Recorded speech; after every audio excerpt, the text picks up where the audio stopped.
What is going on, everybody? It is Thursday night. That means we are back, ready to kick off another show. Last week we didn't have one, had some stuff to take care of, so coming back now 2 weeks later. So hopefully we have enough stuff to entertain you guys with as we crack some beers open and talk about some things. Myself, Todd in the house as well. How you feeling, my friend? What's up? Doing good. Ready for the weekend.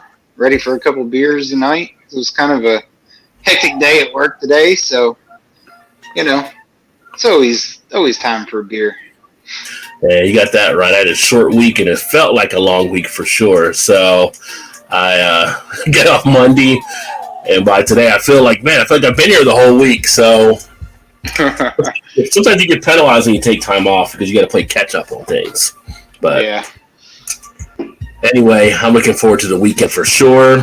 And shout out to everybody that's joining in the chat. White Chipmunks, good to see you again, my new friend. Cheers. We actually met last week over on Blake's stream, so great to have you as well. Great channel. And if you're a nature lover, she does some great things with the Chipmunks there. Throttle's in the house. What is going on, Throttle? Up in What's up, Throttle? Greater North. Cheers, buddy. Another great guy. I haven't done much with this channel, but if you want to know about whiskey, great guy. I know about whiskey. And of course, we got Craig. Kent Beer Reviews in the house. What's up, Craig? What's going on, brother? Over there across the pond where it is 1:47 in the morning. So, but Craig's a night owl. All right.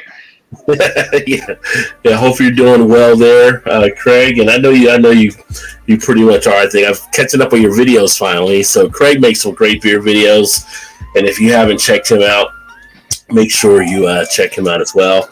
He's got quite the hat collection going now too on this video. So he's been rocking a lot of the different hats. So great guy. Going to crack open some beers here in a bit because that is what we do. And as far as the beers tonight, actually I thought I'd just give you a little display. Not sure which order I'm going to actually do them in here, but I'm going to pop it over to a kind of a new thing here if it decides to work. Got a little can here so that you can check out what's going to be on display. Got the new Belgian Oak Spire. I need to finish those because I got a 6-pack at one time for a Christmas gift from work as well. So that's the last one of those. Terrible thing, right? Having to finish a beer out, but got that. And then that sucks. The Lagunitas Willetized Stout I'm going to crack open here because I have been waiting on that. Son of a bitch. I didn't get a chance to get that one. All I'm going to say is, oh, you didn't know? Your ass better call somebody! That's right. It's time to crack open the Lagunitas Willetized.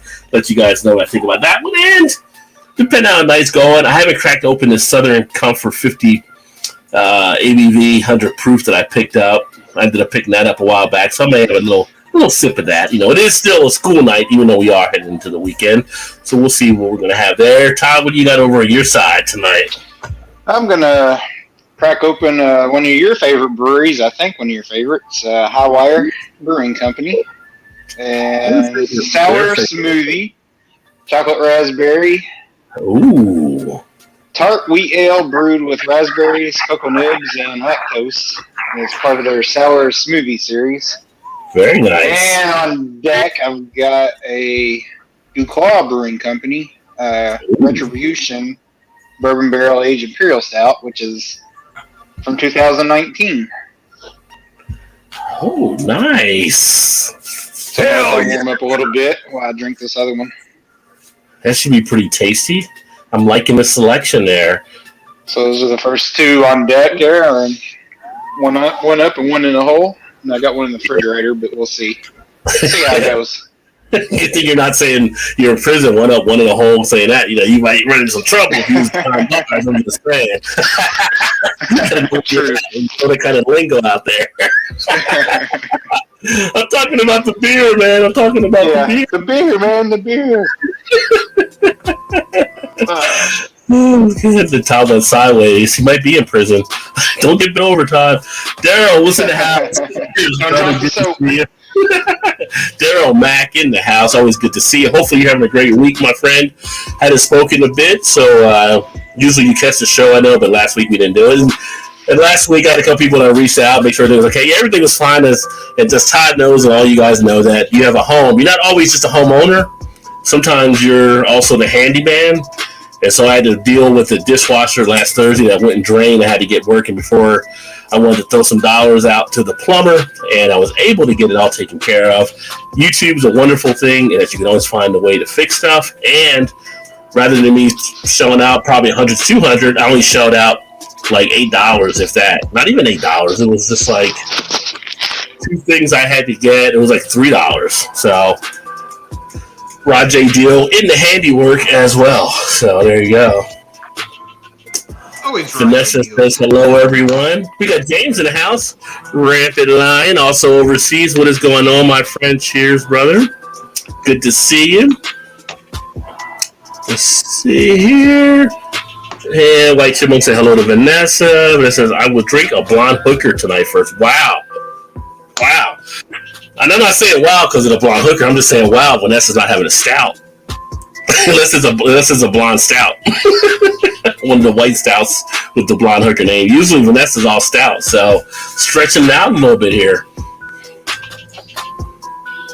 Daryl says hello to White Chipmunks, and I just drink water, but I'll drink with you. That's fine. It's all about just fun, kicking it, having a good time. Amazingly, I have a few people that like to watch the show that don't drink, but we try to keep it entertaining for everybody, and so hopefully that's the case, and you're entertained as well. I don't have a Russell Crowe line. Are you entertained? Are you not entertained? Hey, everyone. It's Friday E. Trying to toss one back. Cheers. That is right, Wayne. Wayne, what's going on, my friend? If you don't know Wayne's beer delivery, make sure you check out Wayne as well. He's actually doing some great things over there. A little newer to the beer community, but some great videos as he shared his reviews. Gilbert's in the house. I know Gilbert's got some good stuff going on because I saw his post out in the Beer Coalition earlier that we have on Facebook. And anybody that's a beer fan, if you want to come check out the Beer Coalition, that's where we have people that enjoy beer. We have people in and outside the industry. It's an open group there on Facebook page. On Facebook, just hit up the page and you'll be good to go. Got our homie Tremaine in the house. What is going on? Says hello, y'all. Cheers, my friend. Good to see you, brother.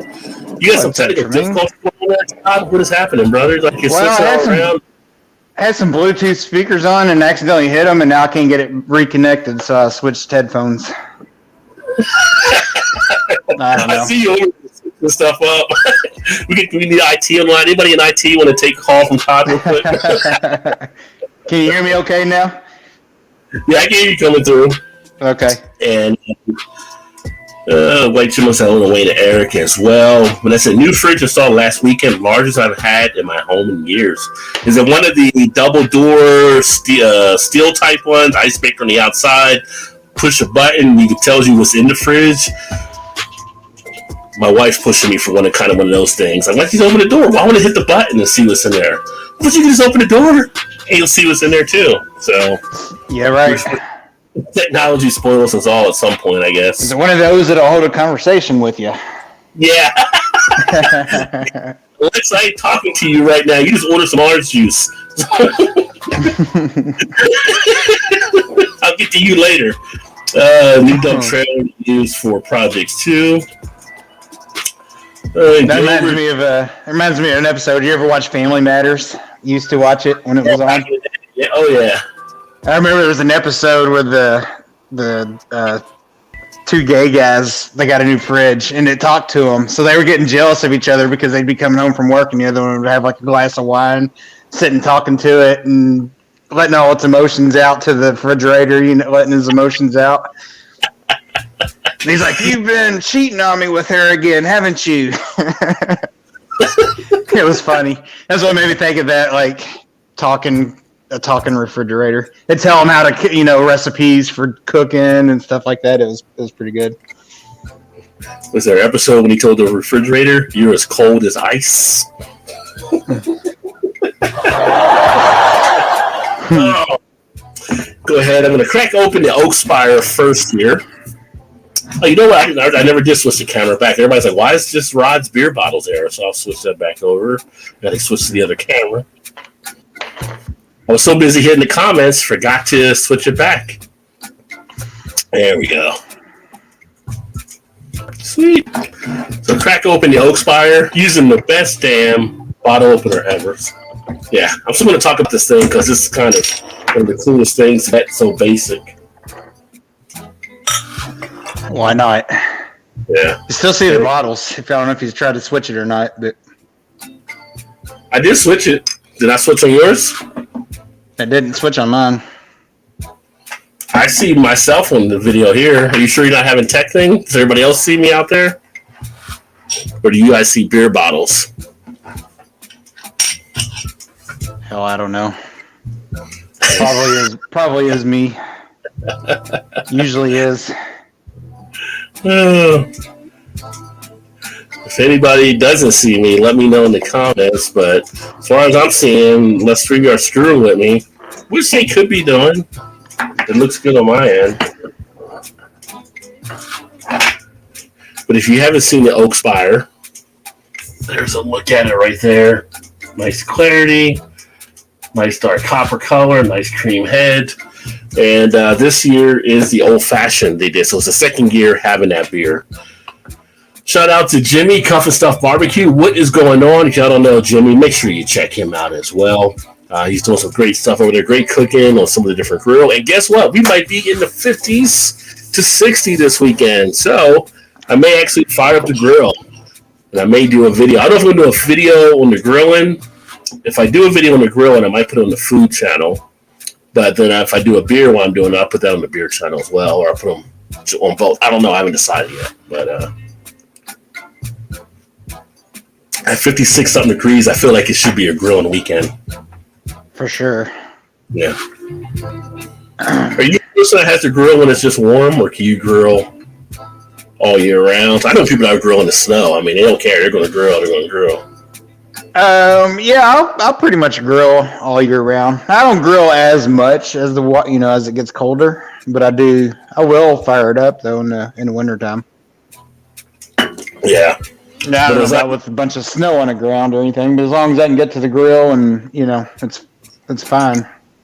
I was going to say now my flat top grill, which is like a Blackstone, it's out on my patio on the side of the house, and it's covered, so it doesn't really matter for that if I'm going to do the griddle. JV in the house. Cheers, my friend. Good to see you as well, brother. And y'all check out JV's Hangout for his channel that he has on YouTube as well. Always some good things. Chipmunk says, "Oh, I have chipmunks to keep people happy. I don't have to be interesting. People do love the chipmunks, and the first time I've ever seen white chipmunks were on your channel. So, I'm about to check that out. I don't know how exotic it is for white chipmunks, but I hadn't seen them until that point." Vanessa says, I bought blonde hookers for the Super Bowl party. My brother does not yet want to try the dragon's milk.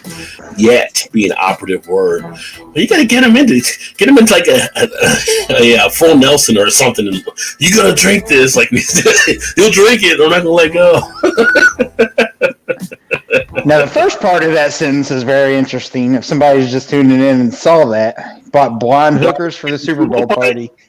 I mean, yeah. I mean, it could have been a Robert Kraft's house. You don't know. It could have been. Right. True. Very true. That's why they left over, because he's more of a massage kind of guy. A little rub and tug action.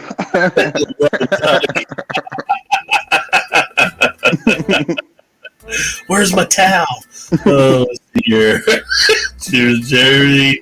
Both of you guys are over-modulating these stories. Oh, I didn't realize that. Let me take a look here. Maybe I do this. Nobody answered if they see you or not, because I still just see your beer pictures. Let me do this. You know what it might have been? It might have been the microphone. So let me double check the mic real quick.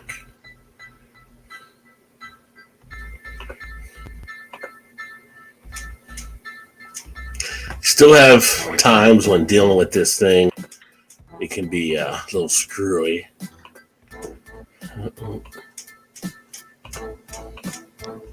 All right, if we're over modulating still, Somebody let us know so we know, because we want it to be a good show and have everything on point.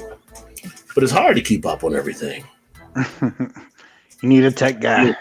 Here, one man, producer, director, Yeah. writer, all that stuff. Key grip, whatever it may be. Hey, Chipmunks, you doing good? Tried Jeremy 5-hour live today. Wow, that's a good time. Damn. I don't think I've had a 5-hour stream in a long time, but it has happened. And it is common for some as well. Got a 4-pack of Cigar City, Florida Man. Son, I saw that. I saw you posted a picture there of that in Beer Coalition. And actually, that was one of the beers that I really did like from Cigar City. I thought that was really solid. And most of the time when you go into it, because the first time I finally got one, everybody's talking about a highlight. And highlight, it was underwhelming for me for what everybody was talking about. I just think that it's because of the time, and people still think of it when it first came out compared to where we're at now. But Florida Man did deliver, and then they have the one that's the Medora Brown I really like as well. I think that's a pretty good one for Cigar City.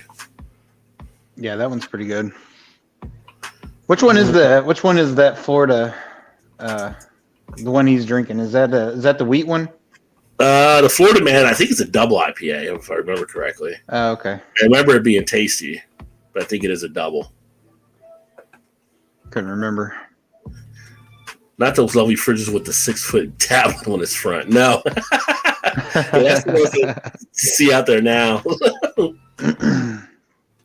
Pretty soon I'll just go in there, you just type in there, make me a sandwich, and I'll make a sandwich for you in the fridge and come out the little arm. God, that would make us really lazy if it started doing that for us. Like, make me a bologna sandwich. Would you like that fried or regular? It's like, how you going to fry it? You're in the fridge. Are you talking to the oven? Are y'all doing something I don't know about? Conversating on their own. Stove responds back. How crispy would you like it, sir? Oh, there's a little to Daryl. Follow my channel, Jerry. LOL. Jerry's already following. Haven't been home long, so I haven't watched much YouTube today. We'll check it out. Have a day, work tomorrow, and the weekend is here. Very nice. Nice to have a half day. Nice going into a Friday when you know you only have a half day there. Yeah. Yeah, that makes it. And that half a day on a Friday makes.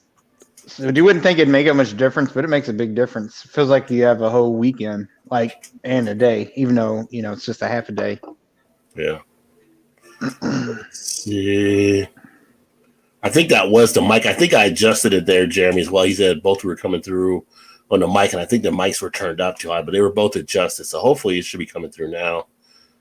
That was in the StreamYard program. I think I had it maxed up because when people sometimes they talk too low, but I took it off the auto setting. So,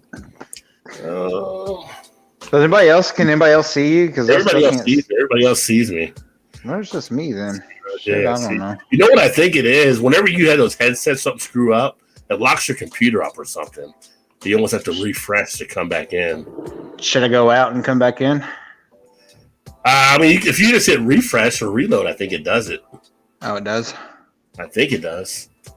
Florida Man made fun of me wearing a mask in the liquor store. Well, this is like a thing around. I guess there's a character or some guy down there in Florida Man, that they kind of made the beer kind of poking fun at, I believe, too. I know Miscellaneous knows about that. You still see me or don't see me? Nah, I can't see you. Oh, you may have to go back out and come back in. Yeah, I'll try that and see. Be right back. Mm-hmm. See, we'll get IT on hold for you. Okay. See, good video and audio. Okay, excellent. So both you guys, so the mic should be fixed there now. Technology, we do live streams. Things can definitely happen. This is hello, Jeremy. Chipmunk, Jeremy. Wayne says hello to Chipmunk. 70 here today, which means it will. Oh, what's he going to say next? Is it going to be rain or is it going to be snow? Probably rain here on Saturday. Vanessa said their snow melted today. Actually, we have a little bit left, but it is melting right now. The great majority of the snow did melt today, so that's nice. Gilbert, he's a guy, he says, hey, I grill all year, son. Yeah, I guess in Canada you're kind of used to dealing with the snow. That's no big thing as down here where the snow that we get sometimes that people complain about. I know you guys laugh about. Like, I can't believe people are really freaking out over that snow. 18 inches last Monday and 72 high this Monday. Welcome to Arkansas weather, LOL. Yeah. Now I can see you. All right. Yeah, so that's some of the weather patterns that definitely do get switched up for sure. Vanessa says 35 at the moment, rain and snow Sunday. I'll be so happy we get through no more snow, although I'm happy because we only had like maybe 2 times where it snowed, this last one and the one right before then, and it really didn't last too long, so I'm not as huge of a snow fan. Nice, love grilling. Yeah, that big grill I finally got, I'm going to start getting some work out of it. I've only grilled steaks on it thus far, and I think burgers. I haven't grilled like fish or some other stuff I want to do. I used the side skillet to do some fried potatoes. That was kind of interesting, cooking potatoes outside. So, speaking of steaks, I just got a pretty damn good deal on some steaks from one of the grocery store. Yeah, kind of. So it was 15 pounds of meat altogether, and it was like 3 pounds each of ribeye, New York strip, filet mignon, and I forget what the other one of them was, like a cube steak, and I forgot what the fifth one was for like $90. Nice. Were they overloaded with meats and stuff? They had to, or was it like a special? Well, it was a grocery store kind of in a town a little bit north of us. It's only 10 miles from our house, but I guess they run sales like that about once every. They call them like bundle deals. So they had one of our old neighbors actually sent me a message last night and was like, "Oh, they're having their sale again. If you want to, just thought I'd let you know." So there's like 15 different bundles you can get, like chicken or pork or a mix of each, and some like sausage or bacon, stuff like that. So this just happened to be one of the bundles of the about 10 of them, I guess it was. But yeah, I guess he said they do it like once a quarter or something. Wow. So I don't know I'm not sure if it's a clean out thing or if they just have an abundance and just need to get rid of it. I'm not really sure what the deal is. But he said they're known for doing it all the time, though. I like good meat, so, yeah, I get a deal on it. I'm all for it. I was like, yeah, they'll freeze okay. Yeah. The only thing is, she keeps asking me to get a freezer or something because our fridge, we just have the top part freezer still, so it's just 2 of us here, but at some point I need to get like a deep freeze. My mom the last few years y'all need to get a deep freeze so y'all can like freeze stuff. I'm like, yeah, but it's like, we got no kids, so it's like if we want something we order out or we do this. You don't really think about it. Right. Sometimes I see those deals at the store. I was like, I can really load up on some steaks and stuff, but I was gonna say it'd be nice, yeah, especially got your grill and all, catch some steaks on the sale or something, and kind of load up on them and kind of forget about it for a while. You don't have to worry about it, Especially if you get a nice Rajay deal on them. Oh, that would be nice. Hey, New Era, call me.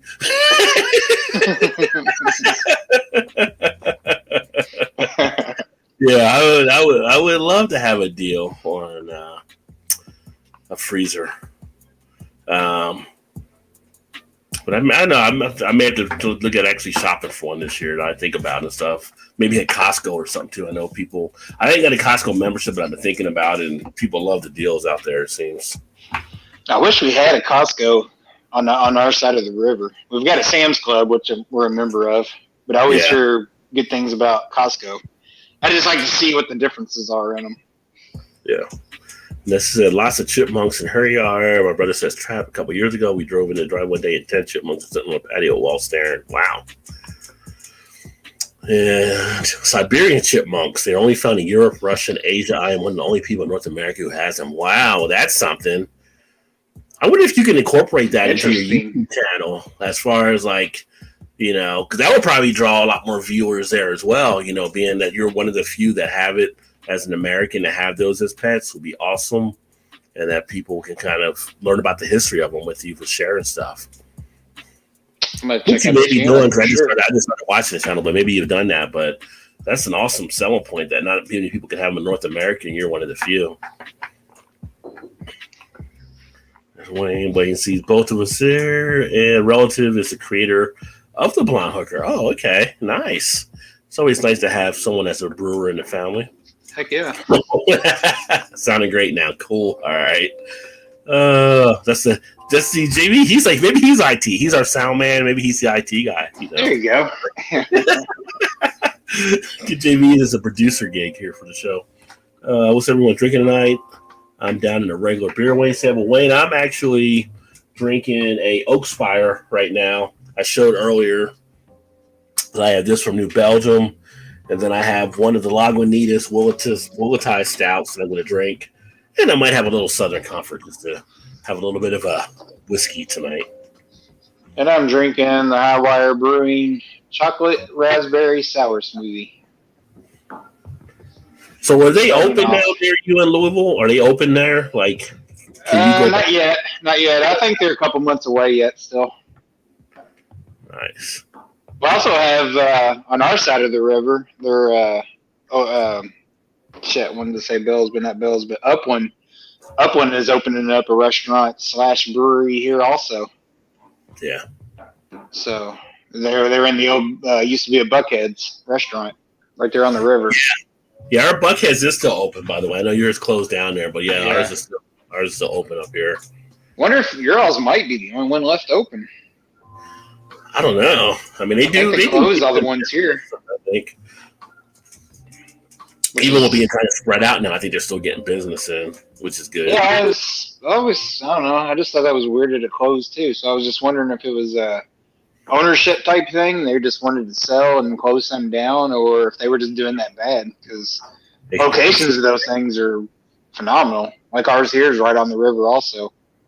Yeah, I mean, depending where you're at. Like I was never a big fan of Bar Louie, and ours closed out here in Newport. There's other parts around the country where they still have the Bar Louie's that are doing well, so you just never know. Yeah. When I said my brother did the Delirium Nocturne, I had New Year. Oh, nice. Hopefully he liked that then. I haven't met anybody who didn't like Delirium, but there are people that might not be their glass of beer. Barbecue keeps you warm in the snow, Jeremy. There you go. The heat.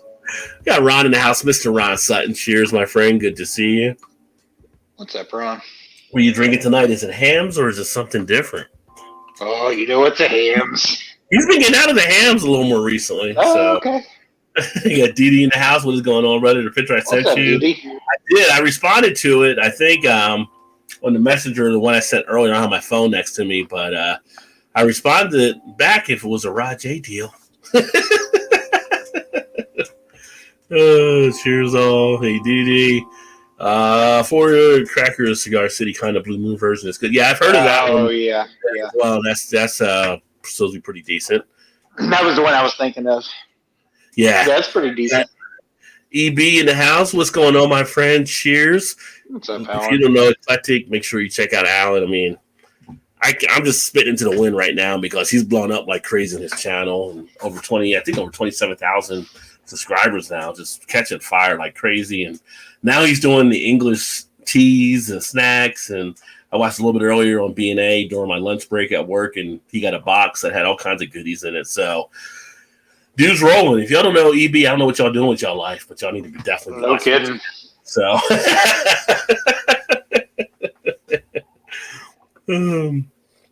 for a man, it's a double IPA. Yeah, it is. So, yeah, I remember it being tasty when I had it. Oh, okay, yeah.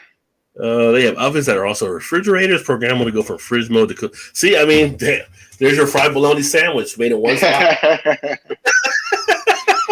It's your one-stop shop. Here's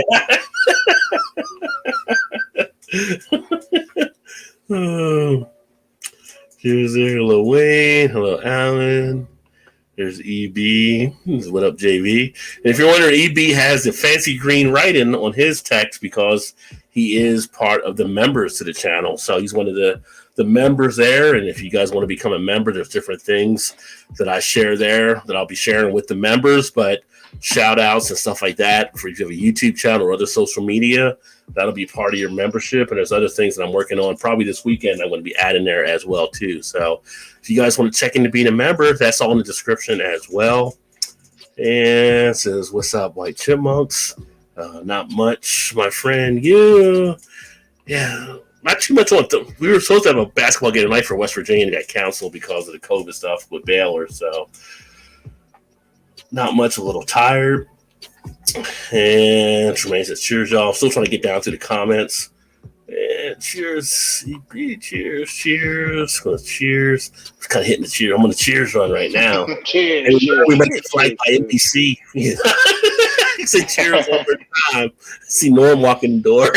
No alarm. The usual. Yeah. Everybody's saying hello though, which is awesome. And hopefully, like I said, everybody's having a great Thursday here too. And have a 1.5 inches of snow thus far left. Maybe Sunday the rain will get it. Yeah, hopefully it does get knocked out then. Is that the real Skip Bayless? What's up, Skip? Cheers. Cheers, my friend. Good to see you. Super duper OG in the house. What is going on, my friend? Cheers. Oh, he said over a radar. I was trying to get to the chat. I saw the numbers jumping up. If y'all don't know Super duper OG, y'all need to definitely check him out. He does different beer reviews, but he does like gaming, and he just has fun on his channel. Amazing. He's like, he's one of the bigger guys like EB now. He's just great entertainment, great fun. Check out Super Duper OG. Cool cat. At one point, I'm going to get him on the show here. At some point, we've talked about it, just haven't connected to get it set up. But Super Squad, that's his squad of people over there. Welcome, Dilly Dong OG. Great to see you, my friend. And we got Istrats. What's up? Again, from the Super Duper crew. Nice. Matt the Gangster in the house. What's up? What's up? What's up? I think I'll start drinking some tonight. My stock portfolio looking like a train wreck after the stock market fall. I hope you weren't chasing GameStop, Jeremy. Please tell me you weren't chasing GameStop. That's going to affect a bunch of people there, too. I mean, if you got in there this week, you were able to pick up something. But what people don't get, like they're trying to hedge against the market. When that's running, they're basically shorting out some of the other funding that's being done, and so they're selling off good positions of other stuff, which is bringing other people down in the market. So, yeah, it's kind of a crazy situation there. So when I saw GameStop was up, I was expecting the market to fall. But remember, it's for the long run right now. So we'll see. What's up, Pedro T? Cheers. And JOS, yo, what's up? What's up? What's up? Man, thanks, Super Duper, for bringing everybody over. Appreciate you, brother. I was going to say, full house. Yeah, we got Jeffrey Goose, almost like Goza. No, Goose. I really like the white oak highlight. I haven't had that one. I just had the base one. That might be something to check out as well. And I didn't hate highlight. It's just, it's one of those things that has the hype behind it. And if the hype's behind it, you expect it at a certain level. And for me, it just wasn't fully to that level yet. So I'm just one man. I don't think it is as much as it was before they started distribution. Yeah. Well, it was kind of like you couldn't get, so everybody wanted it kind of thing. And then you were able to get it. People were going to Florida and they were having it. They were all talking about it. And so it kind of built up. It's kind of like Pliny, Treehouse, all these ones that are only in certain areas where you could get it previously. Right. So back then, but now it's, you can get all over the place. And like I said, it's not a bad one by any means. It's just other breweries are doing what they're doing, so it doesn't stand out. Yeah, it's still good quality beer. I mean, no doubt about that. But it's not the hype of what it used to carry for sure. I mean, I'm not going to turn it down. That's for sure. So, no, not at all. Oh, yeah. And Peter Stewart said, "What up, y'all? What's up, Peter? Cheers." And Super Duper there, Rod J. What's up, Matt the Gangster, Super Squad from JOS. Emerson, what is going on? It's been a while, my friend. Happy Thursday to you. Cheers, buddy. Hello, friends. Super Duper Squad, Pedro. And my stock is in liquid form right now, Jeremy. There you go. That's always a good avenue to take. For the collection of utopias, they may hold your value. Actually, if you get some of those freaking Bourbon County, people sell those on the secondary market at crazy prices too. So those can drive up. Yeah. I love beer. I just don't love beer that much. It's like I'm going to pay those that exorbitant price. Like the people that are trying to get the PS5 and Xboxes. That one of the guys I know from another group, he got the PS5, or either PS5 or Xbox, one of them, but he ended up paying like $1,100. He couldn't hold out. And I'm like, seriously, like you're like freaking Tyrone Biggins there. You can't hold out. Like you got to have it today. Like No just doubt. relax. It's like I'll wait. I'm not in a hurry. I got other stuff. So, the new Call of Duty Cold War went to season 2 today. I checked out a little bit of that. Had to get a sneak peek. I always like to wait for the new systems to come out. At least wait 6 months or so. Kind of let them get over some bugs and stuff like that, you know. Well, Microsoft's network crashed earlier today, so think about how pissed those people were that got the new Microsoft and couldn't play it. You know, with the network going out. So there's still a lot of stuff being worked out there. Super Squad Raid, cool. Let's go. Smash that like, everyone. Thank you, Jeremy. Always appreciate that, brother. Bro, I love all the meat you can, just don't beat it. Yeah. Well, to marinate it, got to beat it down sometimes to get the seasoning and stuff in there. I'm trying to buy the dip, but it keeps dipping. LOL.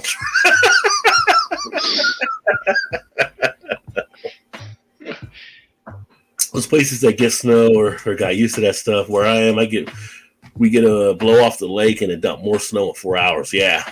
Well, you definitely where you're at for sure. Hey, smoking in the G Sharp. Cheers. Good to see you. Been to Sam and Costco's. Both are just the same. Okay. Yeah, I've been to the Sam's. My mom has a Sam's thing up in New Jersey. I've been in Costco down here before. I think philosophical wise, I prefer Costco to Sam's as they're part of Walmart. But right, yeah. There's cool about Costco. You can buy liquor there without having to be a member because they can't put that under a membership. So you can find some. Okay. Costco. Yeah. Probably the one in Kentucky is probably separated anyway. Well, it's in the same building. It's just in the front of the building. Kind of like Jungle Gyms has a liquor store kind of separate, but you can walk through the door from Jungle Gyms in Fairfield into the liquor store. It's just it can't be under the same roof, so to speak. Right. It has to be like attached to it. White Chipmunk said, I'm Canadian, my friend, and you are right. Dee says, doing a brisket tomorrow on the grill smoker. I got that digital thermometer for accurate reading. Nice. Yeah, I've got one of those as well. Ooh, which kind do you have? Which one do you have, Double D? Todd's Beer has me searching for ice cream.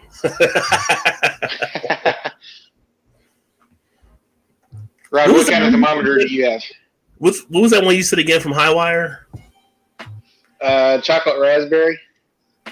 It's a sour smoothie. Okay. All right. Not real sour, but it's got some sourness to it. Nice. There was a beer I was going to introduce, but it wasn't that one. So I was going to say, was that the one I had coming up here? Hey, what's going on? Jezzy in the house. Great girl, great channel, fun channel. Y'all know Jezzy. Check her out. Her stuff I say, cheers. Hope you're all doing awesome. Yes, and hopefully you are too. So ready for the weekend. Foamy Head's in the house. I haven't seen Foamy in a bit. What is going on? Cheers. Moohoo chocolate milk stout from Terrapin Beer Company. Cheers. Let me tell you something about that Moohoo. If you haven't had the Moohoo, because I've had the Moohoo. I don't have my Listen Linda. I don't put my Listen Linda sound effect in. But you talk about something that just tastes like a chocolate Yoo-hoo or chocolate milk, and you can just chug away. That one right there. That is a dangerous one because you can easily chug through like 4 of those with no problem. It's a lower ABV. I think it's like, I want to say it's like around 5 something or 6, but you could put those away like crazy. So if you were a Yoo-hoo fan, that would be one. Like Dolly, she's a big Yoo-hoo, but she's strawberry quick. But if you like Yoo-hoo, that could be one. I haven't had that one. I don't think I have. Terrapin makes some decent beers. Yeah, they do. They over a little bit now too because they're under one of the big boys as well. What's up, Jesse from Jeremy as well? And 3 miles behind it happens. You know what can I do? You know, I'm a one-man show, Jesse. 1 man. Well, Todd's 2 man, but I'm the only one working the console here. That's it all. I have to get Jeremy come in to be the producer. There you go. Not doing GameStop, well, just actually good companies that went way down. Yeah, because what happened is the people that are trying to short the GameStop that are invested in those good companies, they sell off the good companies to make up what they have to pay off the GameStop that they're losing because they were shorting it out, and that drives the other part of the market areas down. So it just really creates like a chain type effect that takes place. That's just all part of the whole situation, how much you can do with it there. We got Flo in the house. Cheers, Flo. What is going on, brother? Y'all know Flo Rider Hillbilly. Check him out. My mountaineer buddy down in Florida. So, big fisherman, fun time, great guy. Give him some love. Hey, Jeremy. Hey, Vanessa. Got Chad in the house. What's going on, Chad? Cheers, my friend. Got a beer tonight. First time I ever seen my liquor store. It is by Black Hog Brewing. It's an Irish cream coffee milk stout. Oh, that sounds kind of tasty there. Yeah, sounds good. Yeah, I'm going to say you're going to start seeing some of these pop up. And there's one that's actually, I think it's Breckenridge's Nitro of their Irish stout, which is actually pretty decent, their dry Irish stout. But we're approaching St. Paddy's Day, so a lot of Irish beers. I will say, if you're looking for a nice red ale to drink, an Irish red ale, Great Lakes Conway, Irish Conway, or whatever Conway Irish ale, that's a pretty solid one. That is a good one. Where's the Black Hog Brewing at? Good question. Where is that one at, champ? Oh, no, he didn't. No, he didn't. Shout out there. EB with the $5 bomb. Thank you, brother. Definitely appreciate that. Never required, always welcome. Thanks, homie.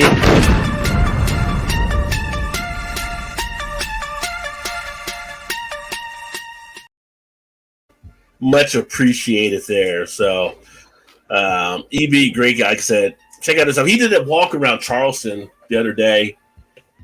It was freaking awesome. I've only been to Charleston once, and I got to see some of the stuff down there, but his walking around on the walking tour was great. Just like brought back good memories from being down there visiting. But today he did a video on his channel that was freaking awesome because I never knew it. I like some of the history type stuff, as you know, Todd, as well, history, past kind of things. He did a video about, it was a story hidden from like us in America, how basically there was training exercises done back in 1960 with us in the UK.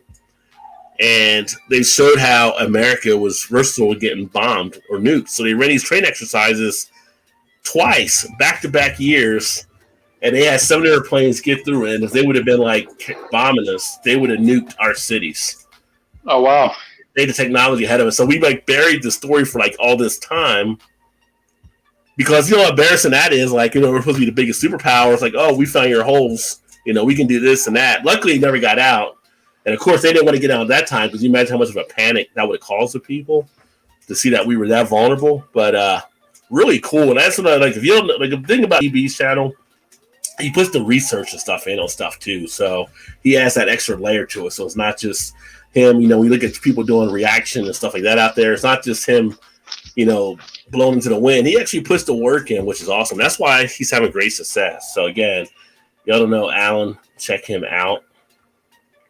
St. Paddy's Day around the corner. Any food or beer ideas?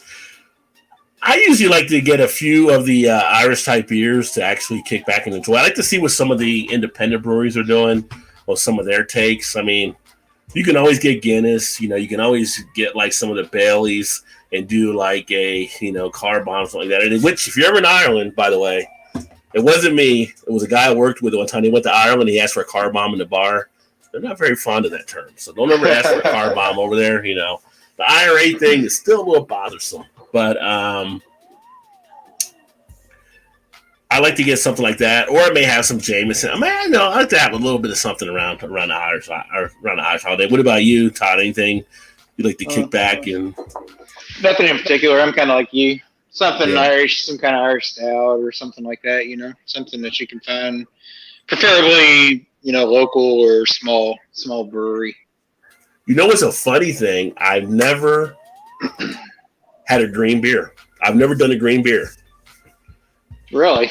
I've never been at the bars where they had the green beer, and I never just picked it. I just never had done it. So maybe this year that'll be something. If somebody brews like a green beer, maybe like I'll pick up something. Let's get you some food. Let's get you some food coloring. Yeah, that's all it is. I can do that as well. Yeah. I have had it before, but it was like a Miller Lite or something that they was doing green beers. Yeah. With the new Rona rules flexibility, bottle shops are opening now. I'm going to hit one tomorrow and get some local, but a faraway brews. Ontario is a big place. LOL. Yeah. Wow. Ontario's huge. I mean, just in me being in Toronto one time was pretty big, and that's just a part of Ontario. You mentioned going to the bottle shops. I've mentioned before, I'm not trying to buy any beer for a while, so I was trying to get through the stuff I have, but I may be teaming up with one of my other friends. I'll leave it for a surprise right now overseas in the next couple of weeks. And so I may have to go out to beer this weekend, and it's going to be actually one of the Belgian ales that I actually go to pick up. And I got like 2 spots that are good at carrying it. One of them is like Party Source. They may have it, but sometimes they may not. And the other one is Jungle Gyms. And I really don't want to go to Jungle Gyms, and Todd knows this. If you go to Jungle Gyms, you spend more than you wanted to spend at Jungle Gyms. So, yeah, you're not just buying for somebody else at that point anymore. It's like, it doesn't really count if you're buying for somebody else. But if you go to Jungle Gyms, you're no longer just going to buy for somebody else. Yeah, you're like, well, I don't really want this, but since I'm here, well, I'll go ahead and pick it up. Why not? Let's see here. Close that I'm standing out by the pool. Too cold to get in 70. 70 degrees, that's really good. EB says, figured you could use it on a Rajay special. With the Rajay special, it definitely, that covers a 6-pack at Jungle Gyms or 4 or something sometimes. Sometimes you can cover 2 6-packs. It's a really good Rajay special. I know get a Rajay special stamp at some point, though. When I have one made so I can stamp stuff when I'm in the store. So people come in, what is this Rajay special? Start building a buzz. People are, what is this Rajay? Why do you keep stamping Rajay specials on stuff? What is this you speak of? They're going to put the Untapped and the Rate Beer stickers up. I can put up Rajay special stuff, too. That's right. Oh, shout out to Erie in the house. Woo, not to be outdone by Alan. I was going to say. Coming in with the $6 bomb.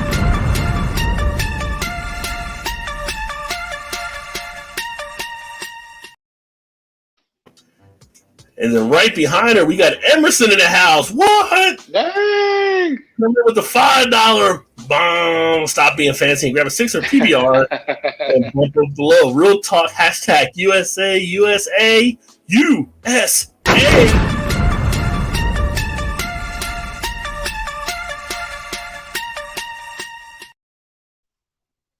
Appreciate you all there. Thank you. And again, it goes to a worthy cause. Is green beers like green eggs? LOL. Yeah. I don't think you really want to have green eggs, but green beer you're okay to actually have. But I've always wondered if you get green beer, do you actually pee out green? It's a good question.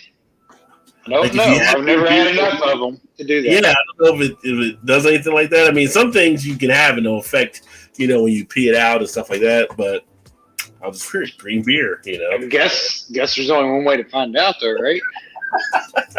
I pissed green on you. I was going to make a golden shower joke, but I won't do that. No green beers, just drink stout, son. There you go. Party over here. What? Yes, indeedy. All about that. Having a party. Peggy in the house. What is going on? Cheers, Peggy. Good to see you as well. What's up? Hopefully you're having a great Thursday evening.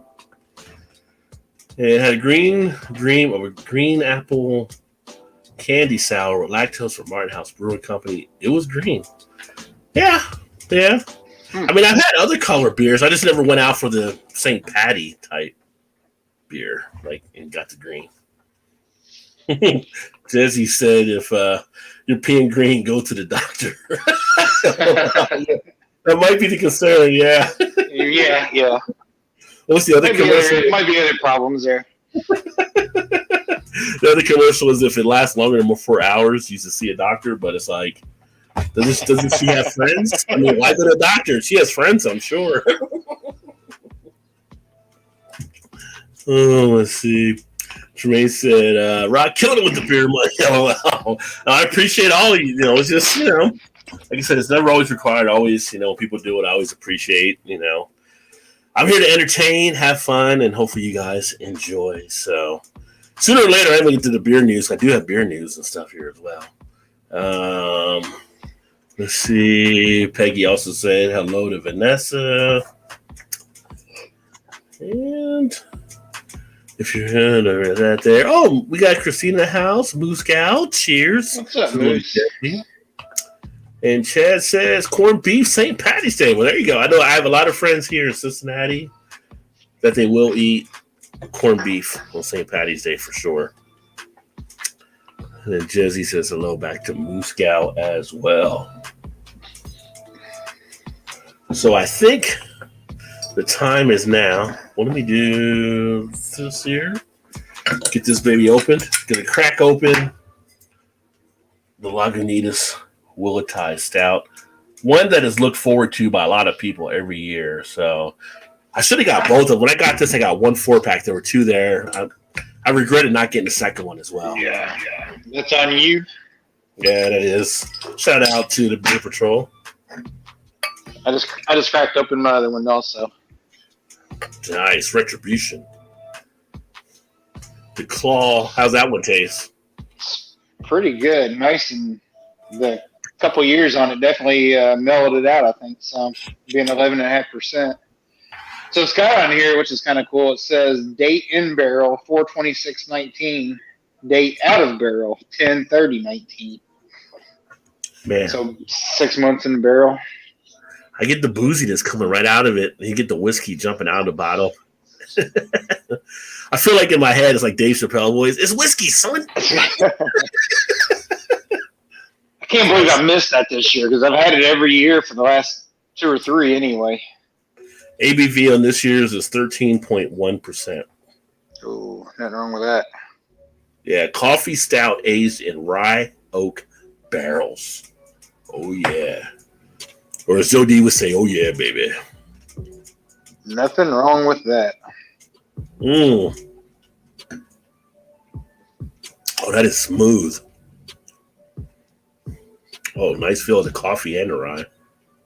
Dude, did they put some syrup in here or something? Oh, my God. That would be next level shit right there. Oh, if they did? I thought you said they did put some syrup in there. If they did. Oh, that baby just lays down in the tongue nicely. I mean, it's like Rick James. He just puts his feet up on your tongue like, like your palate, son. Envy right now. Oh, yeah. Yeah. What were those? About $12.99 a 4-pack or something? I think these ones were either $12 or $14.99 for the 4-pack. I got some wine barrel ones for the Saison they did, and that one was, I think, $12.99. So these were a little bit more. As usual, best bang for the buck right there. Smooth. Sean Connors, I got you in my shites. Let's see here. Let's see. Anyone doing fish for Lent? I'm not Catholic. I was Catholic the first 6 years of my life, or school years. I went to Catholic school and I was used to kind of doing that, but I don't do it now. But although I will have fish at times because they do get some good fish sandwiches here. We have places that do fish fries where I'm at. Oh, yeah. Catholic people around. So good fish fry is hard to beat. I could do that all year round. It doesn't have to be just for Lent, but I could do that. I wonder how they're doing those. If it's changed at all much since with COVID, even though they're kind of starting to come out of it. But well, the one by my house, because we're right next to one of the Catholic schools and churches, they still do it every Friday. I know they're spread out, how many people they can have in the building at one time or whatever. But because people will line up in the parking lot to get in, so it might be limited how fast it is to get through. Yeah. They're still doing them. Some places are delivering them as well. I know they had it on the news before. Like you call them and they'll deliver to you if you're within a certain area. We went a couple of different spots last year. Me and Shannon's brother, we went out a few times. Got him. Was it last year? No, I guess it might have. Shit, I guess it's probably been. No, it was last year because it was kind of pre-COVID, I guess, a little bit at that time. So. Well, you got before, you know. Yeah, you got La Rosa's where you're at, right? Say it again. Do you have La Rosa's down there in Kentucky, in Louisville, or Indiana? You probably don't because they're in Ohio. Yeah, I don't think about that. I think Buddy's out of Cincinnati, but he has chains, and we have some in Northern Kentucky. But they got a good fish sandwich they do during this time as well. It's like cod, pretty tasty. Now, is that the pizza place? That's the pizza place. Yeah. Okay. Yeah, I think that's the place that was the place I was telling you about that ran their delivery guy when my brother ordered it and the car rolled down and scratched up his car real bad. Yeah. I rolled into the garage door. Whatever happened with that? Like they covered everything, I believe. Yeah. I think the fault. Yeah. They got a new garage door and fixed the big scratch all the way down the side of the car. Yeah. Now I'm not sure if that delivery guy had a job anymore after that or not, but yeah, might not have, but oh well, thank you, Jesse. Appreciate that. Yeah, I mess around to different backgrounds, and I had this one that I've used for stuff, and I'm like, whatever that look like as a background there too. So, decided to put that out there. As I paid for StreamYard, I might as well start messing around doing different things with it. I'm part Irish, and St. Patrick's is a big deal. Corned beef, champ stout, and Powers whiskey. No damn green beer. LOL. Yeah, here we have a huge Catholic population. In fact, they have a pretty huge St. Patty's Day parade that they usually do, but this year and last year was canceled, and people were pissed. Like the COVID stuff, they don't want people gathering, but it's a huge parade. Like they had to cancel it both years. We have a lot of Irish, and we have a lot of German that are here as well. So, which is great. That's why we have like the biggest Oktoberfest outside Munich because of the German population we have here and the influx of people that come in. I hope we have Oktoberfest this year. That's the other beer festival. They're moved to next year, but hopefully in October we can have Oktoberfest if all the vaccines and stuff are rolled out. They deem it okay to do so. That would be awesome. If you do, we will be there. Yeah. You got to. It's the only one we got right now. Well, yeah. Fish from Barney Miller. I remember it. Yeah, and Abe Vigoda. He was big fish. Had the spinoff from Barney Miller. I can say that New England isn't known just for the Patriots, but also seafood. Yes, and I've had legal seafood from up there that was shipped in to me and my friend one time a few years back, and freaking tasty. Great lobster bisque, lobster, fresh off the boat. Yeah, legal seafood is one of the places you want to go when you're up in that part. It's kind of like if you go to Maryland, you want to get crabs as well. They got great Maryland crabs in that area, but you go up north, they got the lobster, the clams, all kind of stuff. Like a great clam bake out of New England. Oh my God, you're crawling back to the freaking car after eating out. You're just like so much good food, so rich and stuff too. Yeah. And those big shrimp they got. Jumbo, what kind of shrimp? Got barbecue shrimp, Cajun shrimp, shrimp kebabs. So apparently, we have a celebrity in the house. Old Peter North is in the house. So.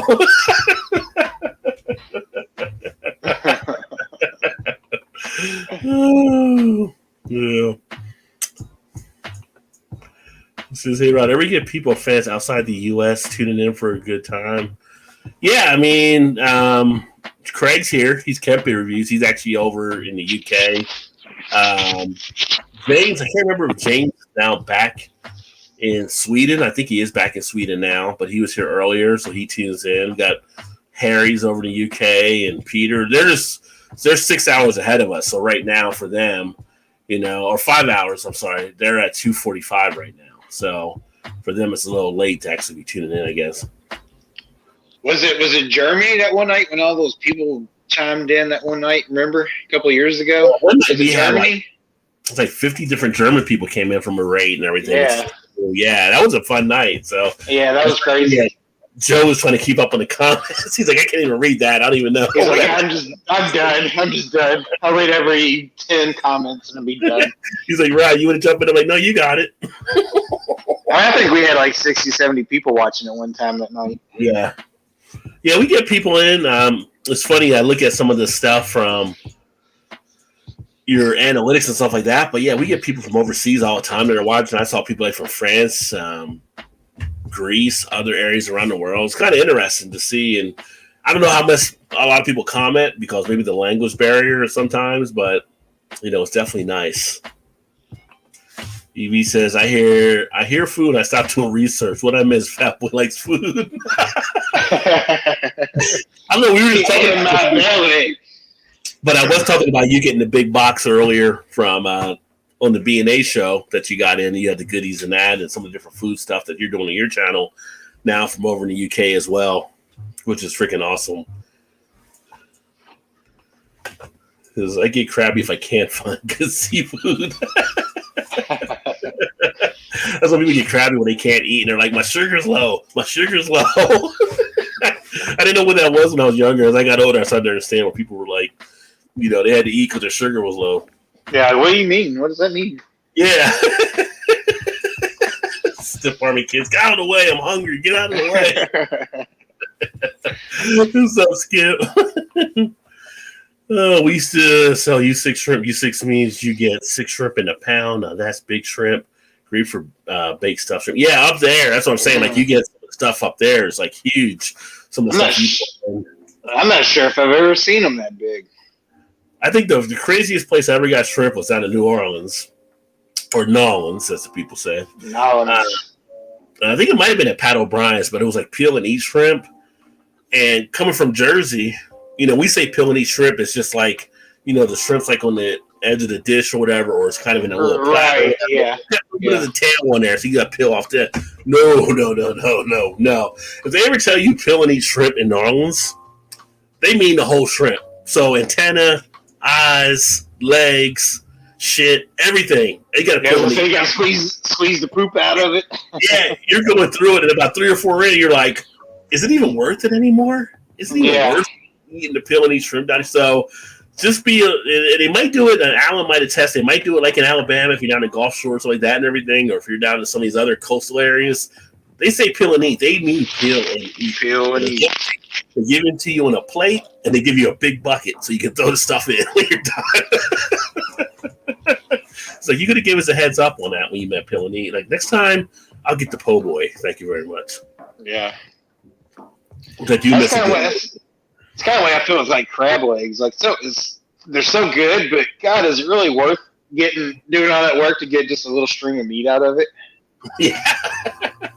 Well, I guess you're working up, losing 10 pounds, eating 10 pounds of shrimp or crab legs just because you're working so hard to get the damn food out of it.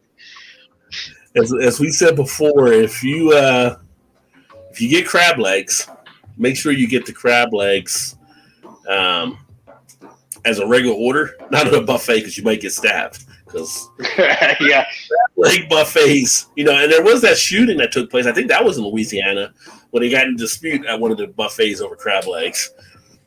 I've never seen anything like at the casino. Appropriate.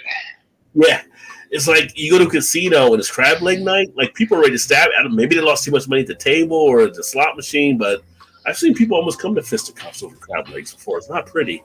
It's not, and that guy that brings them out. It's just like as soon as he puts it down, it's just like. They come on him like vultures. So it's just like, just drop it in and back away quick as you can. That's when you dress like a football player, full pads and a helmet and everything. You're just ready to go. Just bring it on. Pretty much. EV says, these folks in the UK keep sending me food and I'll be as big as house. Yeah, right? I mean, I'm not hating on for that. I mean, like Blake was saying, Blake was on the show like, I want some food too. So... Hey, but you know what? You keep doing the Charleston type tours and stuff like that, you'll walk it off. So you'll walk it off. So you gotta find the balance. I still need to watch that video yet too. Rod is huge in Bangkok, Thailand. Rod needs something else in Bangkok, Thailand. I haven't shotgunned a beer in a long time, Skip. That's kind of a little bit beyond my days now.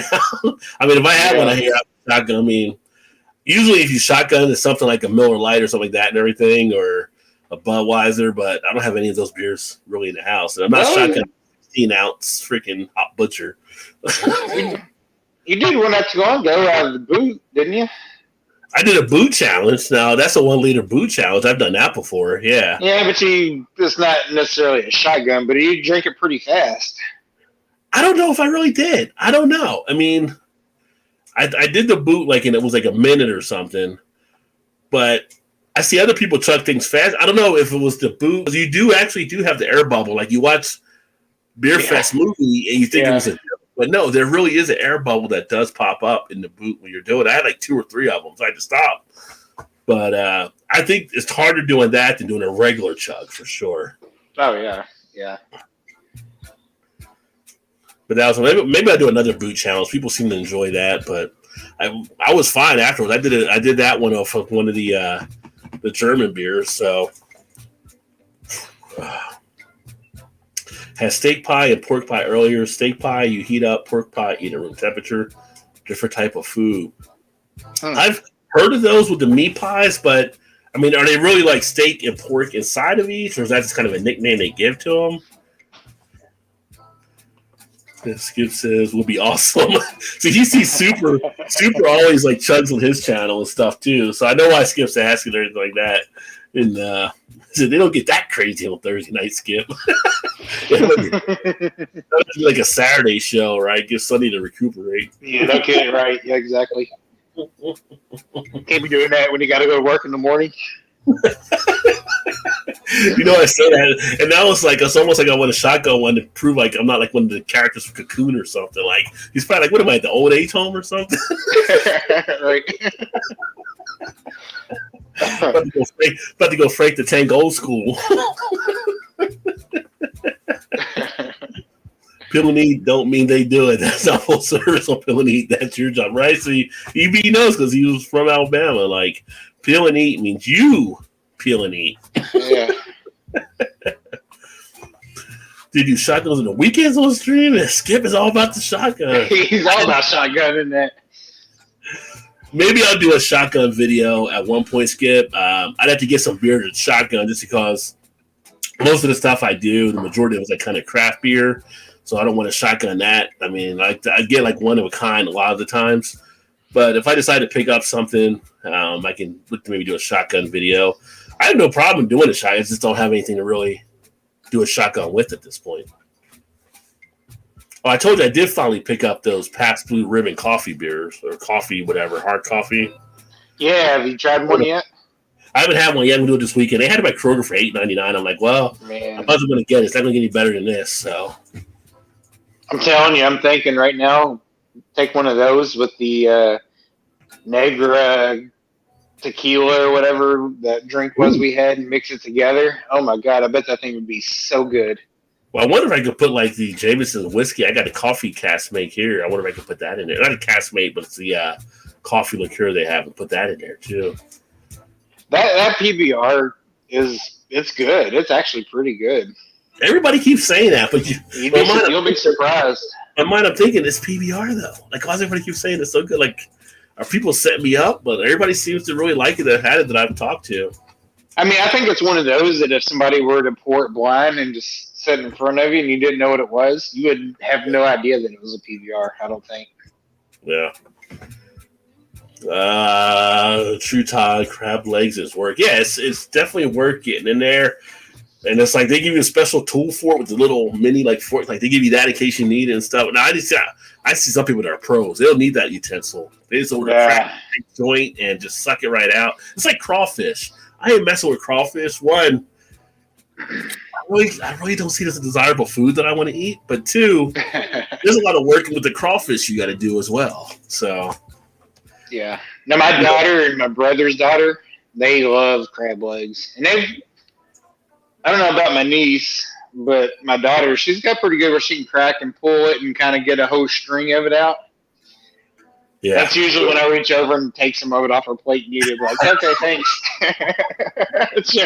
she always gives me that look like, you dirty son of a bitch. Some people have techniques. It's like, when you have wings, like the flat part, there's a technique to do it where you just put it in there and suck it right out off the meat, off the bone, and move to the next piece. So, that did come in handy when I did the Buffalo Wild Wings challenge before.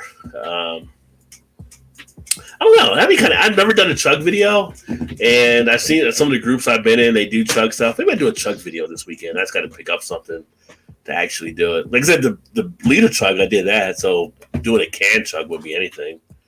Now the crawfish you were talking about, there is a technique to those for sure. Oh yeah. When we lived in our other house, our next door neighbor used to do one and would have. I don't remember how many pounds he used to buy, but they would do it for his wife's sister for her birthday. They'd fly it in from New Orleans and have a big crawfish boil. And his wife was so good at it, like he would just be like get a full chunk of meat out of it. And I was like, okay, this is pretty good. And I could never do it that good, but so it was a lot of work. But yeah, some people are just professionals. They know what to do to work it. Like Missy Elliott. I can hurt myself on crab claws. Love blue crab meats. Yeah. I think king crabs are worth the price point mark. Just think people risk their lives to catch it. Yeah, you watch like Deadliest Catch. When I watched that over the years, the stuff that you go through to catch those things, there's some of the mistakes that are made, and you can easily get crushed on those ships or something happened to you. It's not like it's an easy job when you're doing crab fishing. Oh no. Those dudes would be out for months at a time too. But you get like you do 3 months. If you make it through and you get a check for 100,000 or whatever. Oh yeah. It's good paying, but it's high risk. You keep your head on a swivel the whole time there. Yeah. Now, are you much of a lobster fan? Yeah. You like lobster? I'll do it once in a while. I like lobster. I just don't usually get it that much. Yeah. I don't think it's worth what they want to charge you for at a restaurant. Well, yeah, they're charging market price on stuff too. So yeah. Yeah. It's good, but I don't know. Yeah. I don't think it's as good as what I once thought it was. Try some Irish car bombs, right? Yeah. So now Irish car bombs, I could do a chug video on that one, no problem. I can easily pick that up if you guys want me to do something like that. But an Irish car bomb, a true Irish car bomb, I was actually talking to Losar about this one night, is Guinness. You take the Guinness, you put a Guinness into the pint glass, and you drop in a shot of Bailey's Irish cream, and then you chug it all. And it tastes like a chocolate milkshake. Very smooth, very tasty. I won't worry about the calories if you're going to do those all night, though. But it's good. Like, we used to do those. Funny thing, we actually, you have the places. One of our old places that was here is closed down now, but it was actually in a brewery. And we went out there for a corporate dinner one time, and it was kind of like our sales team that went out for a dinner. So it was kind of like, it was corporate, but it was more fun type thing as well. And we were doing sake bombs. So sake bombs, same type of thing. You have like the Japanese beer, but you're dropping a shot of sake into it, and you chug it, and we get lit. And then all of a sudden, like, it was one of the hibachi girls. So someone decided to throw across like a lemon at somebody, right? And then somebody else threw like an onion. It turned into like Animal House with the food fight. Food fight! And they were like mad, like the chefs were mad, like wanting to kick us out. But they started it kind of because they would like try to flip food, you get to catch it in your mouth. And it was just like, you started throwing the food before anybody else threw the food. So you can't be mad at us. But yeah. That was back in the day. We also were doing Flamin' Dr. Peppers where bars. That's what I was just going to say. If you had the fire Dr. Pepper. Yeah. Which we did have one on fire on the bar, which is pretty hilarious because one of our bosses was like, who's ordering? Like, why is this on fire over here? And it's like, oh, that's our Dr. Pepper, me and my buddy Jake. And we're like, oh, we better get those. So we like did them real quick. Now, what is that? Is that the 151 and just a regular beer? And you just set on fire and drop it in there, right? In the glass, and I forgot what they put into it, but you drink it while it's on fire. Yeah. Yeah, I think it's like it tastes like Dr. Pepper when you do it. Yeah, no, it does. Because I was going to say when you was talking about those bombs, I was thinking that first thing popped in my mind. I remember now it's probably been at least 18, 20 years ago. Yeah. We had a one of the bigger fireworks displays in the U.S. at Derby time, and the Louisville Bats, which is the Reds minor league, AAA minor league team. They always have a game. They used to always have a game during Thunder over Louisville, and you can go to the game. You come in and out. So my brother's work, his old work at the time, he would get tickets. So we go to the game, and you can come in and out and use the restrooms and facilities and stuff all day long. And we would tailgate like in this parking lot right next to it.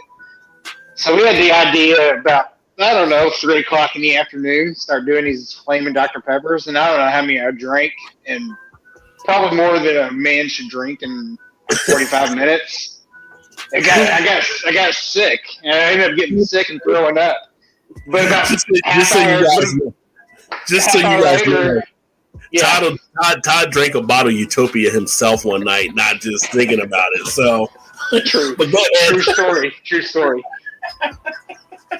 So I don't know. I probably drank 4 or 5 in like pretty quick time because, just like you said, they taste just like a Dr. Pepper. So you don't even realize it. Next thing you know, I'm like, oh. I don't feel so good, and I go up in front of the car and get sick right there in the parking lot. Oh. And about 20 minutes later, I'm back to just drinking beer again. And Shannon's like, "What are you doing?" I'm like, "I feel fine." I'm like, "I'm all right. I'm ready. Puke and rally, baby. Puke and rally." The system's been reset. We hit the reset button. We're good to go now. That's right. Yeah, I got all the bad stuff out. It's good to go. Let's do it again. Start all over. Oh, no. Summer Shandy is one beer. I think I got a gag reflex. I tried to pour it one time and I couldn't. I had to have the bar pour it out. I don't need to ever have a Summer Shandy ever made, ever. Tremaine, that would be awesome if Rod did that. If you would do a show on that where you just chug one of those. Someone says Summer Shandy. It makes me think of Office Space when that'd be epic. He's sitting with his neighbor and he's like, "You ever had anybody in your office say like Happy Monday?" He's like, "No, man, no. I think somebody have to kick their ass." Somebody have to give me Summer Shandy. I gotta get that feeling.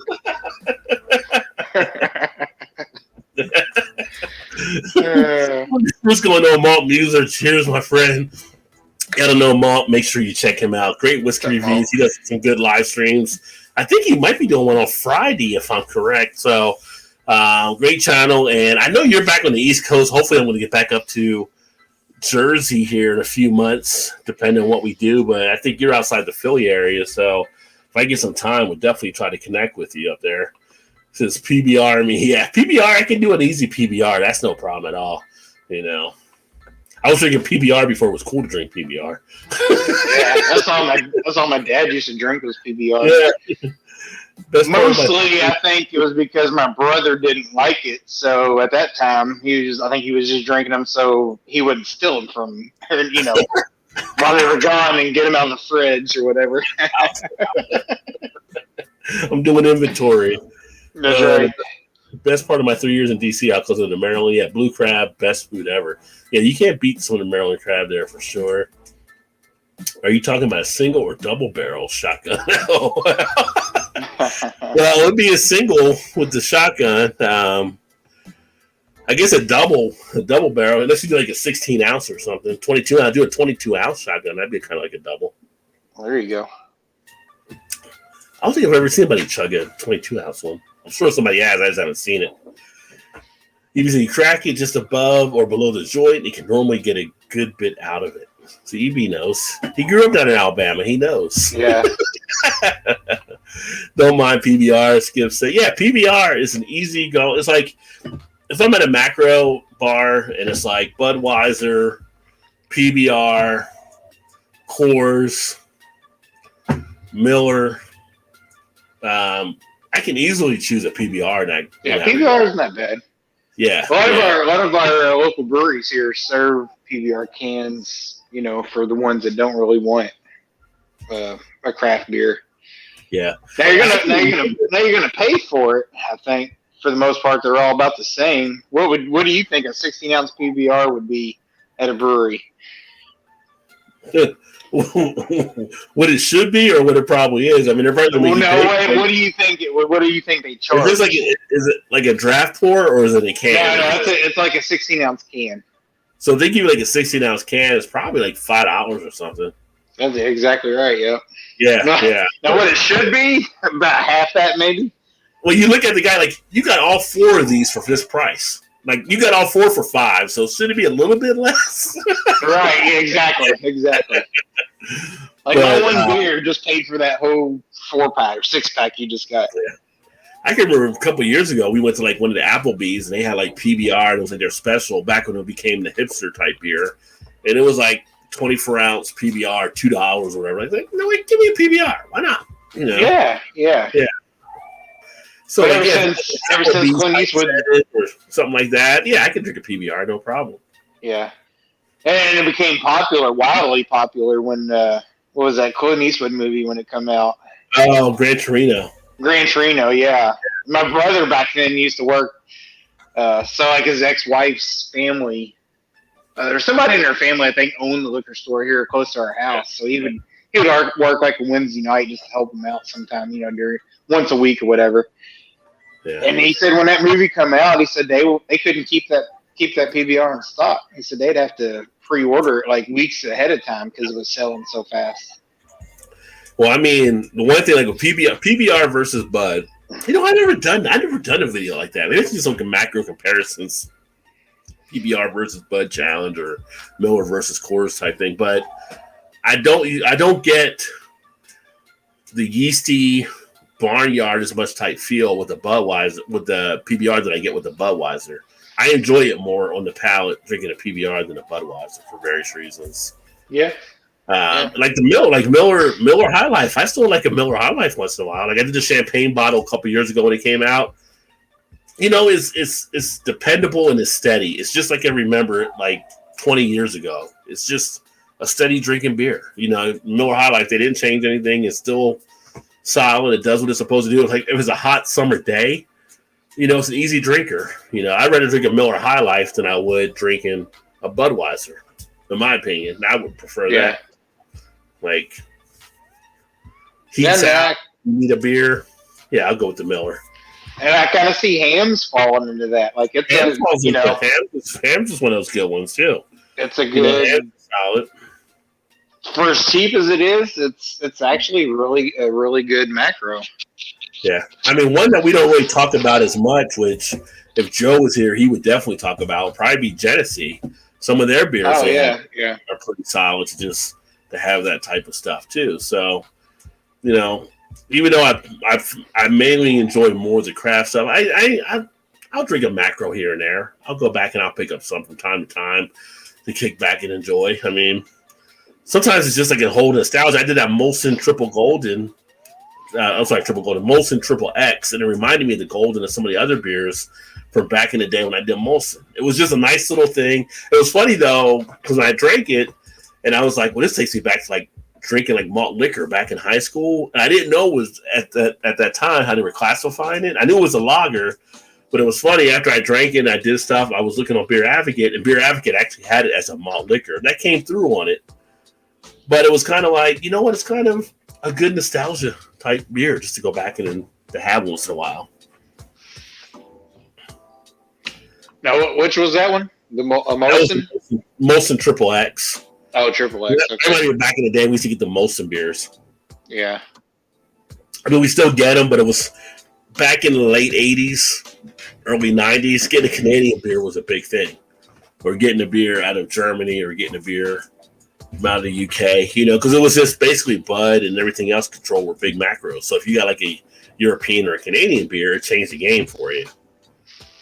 Shit, I remember back in the early 90s, it was Ice House and Red Dog is what we used to get because it was a little more, that too, yeah. a little more kick to them. but they were all part of like that Budweiser filtering, right? They were all part of that. Yeah. So yeah. But back then, you wasn't worried about that. You was just trying to get what you could for a little more higher octane for the dollar. Believe me, I had my time putting in the Red Dog time, so I was drinking some Red Dog for a bit. Do they still make either of those? Oh yeah, I get Red Dog here still. Yeah. Okay. I would actually, if I could, like one of the places I know I go to, they have the Red Dog lit up sign. I would love to get one to put on the wall. Just Oh yeah, the that would be memory sweet. aspect of it. I thought it was always a cool sign to have. So, Skip doesn't mind PBR. Yeah, right there. Beacon Rally. Yeah, I do. PBR versus Bud. PBR is better. Bud is right. Yeah, it is. I think PBR is a better one. I need to try Hams. Hams is just that solid, reliable. You don't want to spend a bunch of bucks type beer.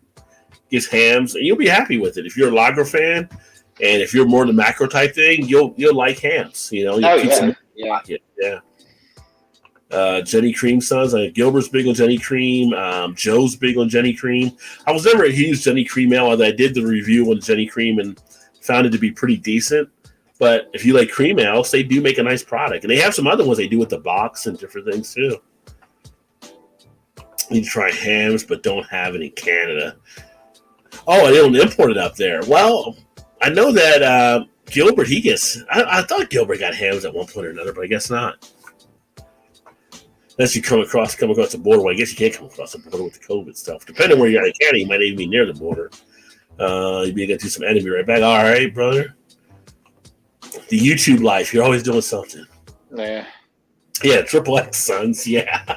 Triple I X. heard I don't know if it was Gilbert or if it was like Chris off the 10th or if it was Nick, Maxwell Star. Some of the Canadian friends that I have that were mentioned at one point. I was like, you know what? I see this store. Let's go ahead and get some Molson. It's been years since I've had that. Now, back in the day, I think about when we used to drink Molson. We used to have like the parties in high school in the 80s. For those that are younger, don't really know what the 80s were. Kind of a screwed up decade, but people at high school parties drinking like Molson or whatever beer, watching like Faces of Death or something. It was just like that just brings back the memories of the high school parties back then. We were traumatized in the 80s. Yeah. Like, why would you make these videos and do 3 of them, right? Yeah. Associate PBR with Dennis Hopper in the film Blue. Yeah, Blue Velvet. Yeah, there you go. Yeah, PBR has that kind of feel to it. Blue Velvet, great movie too. David Lynch. Used to get the course of Molson 20 years ago. Export or Blue. Yeah. Yeah, good old Molson. Let's see here. What was I going to talk about earlier tonight? Switch over. Oh, so I don't know if those watching, I don't know if you got a chance or you checked out time out, but the podcast is rolling, folks. So if you guys are podcast fans, Rod J BeerVentures, I just did the 4th episode on podcast, and it's now available on iTunes, Spotify. I set it off of Podomatic. It goes to like Podbean and Stitcher and TuneIn FM, but here's the thing with the podcast. The podcast is a different type of thing than what I'm doing here on YouTube now. So the podcast, I'm trying to target them maybe 12, 15 minutes or so, but they're more kind of quick bullet point type rants and fun around beer and other things around beer. Not out in beer, but just type of different things that I'm doing. So if you haven't checked out the podcast, check it out. I see people are downloading and embedding it now. So it's actually moving really well. I'm in Society and Culture. I've moved up to like 105 of the podcast now, which I don't know what the total number is, and I'm surprised, but nice. People are checking it out. But again, if you get on iTunes, if you get podcasts on Spotify, if you're driving, you will listen to a podcast or whatever you're doing, check out the Rod J BeerVentures. It's pretty much on all the main thing. Amazon Music picked it up as well now. So each Monday is the day that I'm putting the podcast out, and then at some point it feeds into the other channels that during that time. I think now it's a little bit quicker. The first one it took like 24 hours, but the one I did this week, like it was on all the different channels within an hour or so. But check it out for some fun entertainment there as well. I'm going to look for it now. Yeah. When it first came out, I was searching, but I couldn't find anything to play it on because I listen to some of that stuff at work while I'm working. So I'm going to have to look for it again. Yeah, I don't know if you use iTunes or which one you use, but it's all like all different places. Like now it pops up like crazy. And it's just Rod J BeerVentures and all the podcast channels. in talking about the different beer styles and more of the stuff that I want to bring to the channel. Actually, by the way, March 8th, I may have another live stream that's going to be pretty good. I think pretty phenomenal. I'm not going to say who it's going to be with yet, but it looks like March 8th is the target date. Todd kind of knows. Todd doesn't know about it now fully, but if I tell him after the show who I'm doing it with, he'll know because he's actually been involved somewhat there. But that may be March 8th. And then I've got one of the other guests I talked to today from the women video I did that she's going to come back. We're doing a one-on-one spotlight with her too. So nice. Next couple of weeks we'll have some stuff set up there, rocking and rolling. But 4 new beers have been added to the Brewers Association style guidelines this year, which, you know, they add stuff in, take stuff out. It's kind of like the Olympics. I still can't believe breakdancing is an Olympics category this year. Have you heard that? Is it really? Olympics, I didn't believe it. Blake was telling me, and Alan, I was like, no, you guys are shit. No, it is actually a competition. They got rid of wrestling. They got breakdancing in now. It's like, really? Like, that makes me think of the old 80s movies like Breaking, Electric Boogaloo or whatever, you know, where they're walking down the street with the beatbox and then the just cardboard, they throw it out and throw it on the ground so they can do their spins and shit. How great would that be if they walked into an arena in the Olympics and do that? That would be awesome. We're grading out windmills and worms now? What is going on? I don't understand. So, yeah, so that'll be interesting. Awesome. That'd be awesome. That'll be interesting. But, so they added 4 new styles. The Kentucky Common Beer, which I'm kind of surprised wasn't a style, because here in Kentucky, we do see Kentucky Common, like Darkness, where we went to, Darkness Brewing. They have a Kentucky Common that's pretty good. A couple of the other breweries have it, but they finally officially made it a category. They did a Belgian-style session ale, which is something a little different. I mean, I was thinking of Belgian beers being a little bit bigger, but now they have a session ale they added. And then from New Zealand, they did a New Zealand-style pale ale and a New Zealand-style India pale ale, which is basically just more hops. But if you guys see those styles out there, these might be something that breweries start making a little bit more of, because now they're being recognized as actual beer styles. Let me check the comments here. I'm trying to think of, there's a couple locals that do some Kentucky Commons that are pretty decent. Yeah. Thanks, Emerson, by the way. Appreciate that. Yeah, it's a fun, different thing. It's a little different. With the podcast, you're going to get kind of me from like back in my radio days when I was on the radio as a radio DJ. So it's pretty much me talking into the mic and delivering whatever topics I'm talking about, having a little fun with it, kind of give it a little bit more of a personality, a little bit different than what you might see on here. So it is going to be a totally different revamp type thing. Westmail Trap, that's the double. See, the beer I'm supposed to get this weekend is a triple to do the beer review collaboration. But it's funny you pulled it up now. I got this after Christmas at Meijer. They had a little gift set, so you get the glass.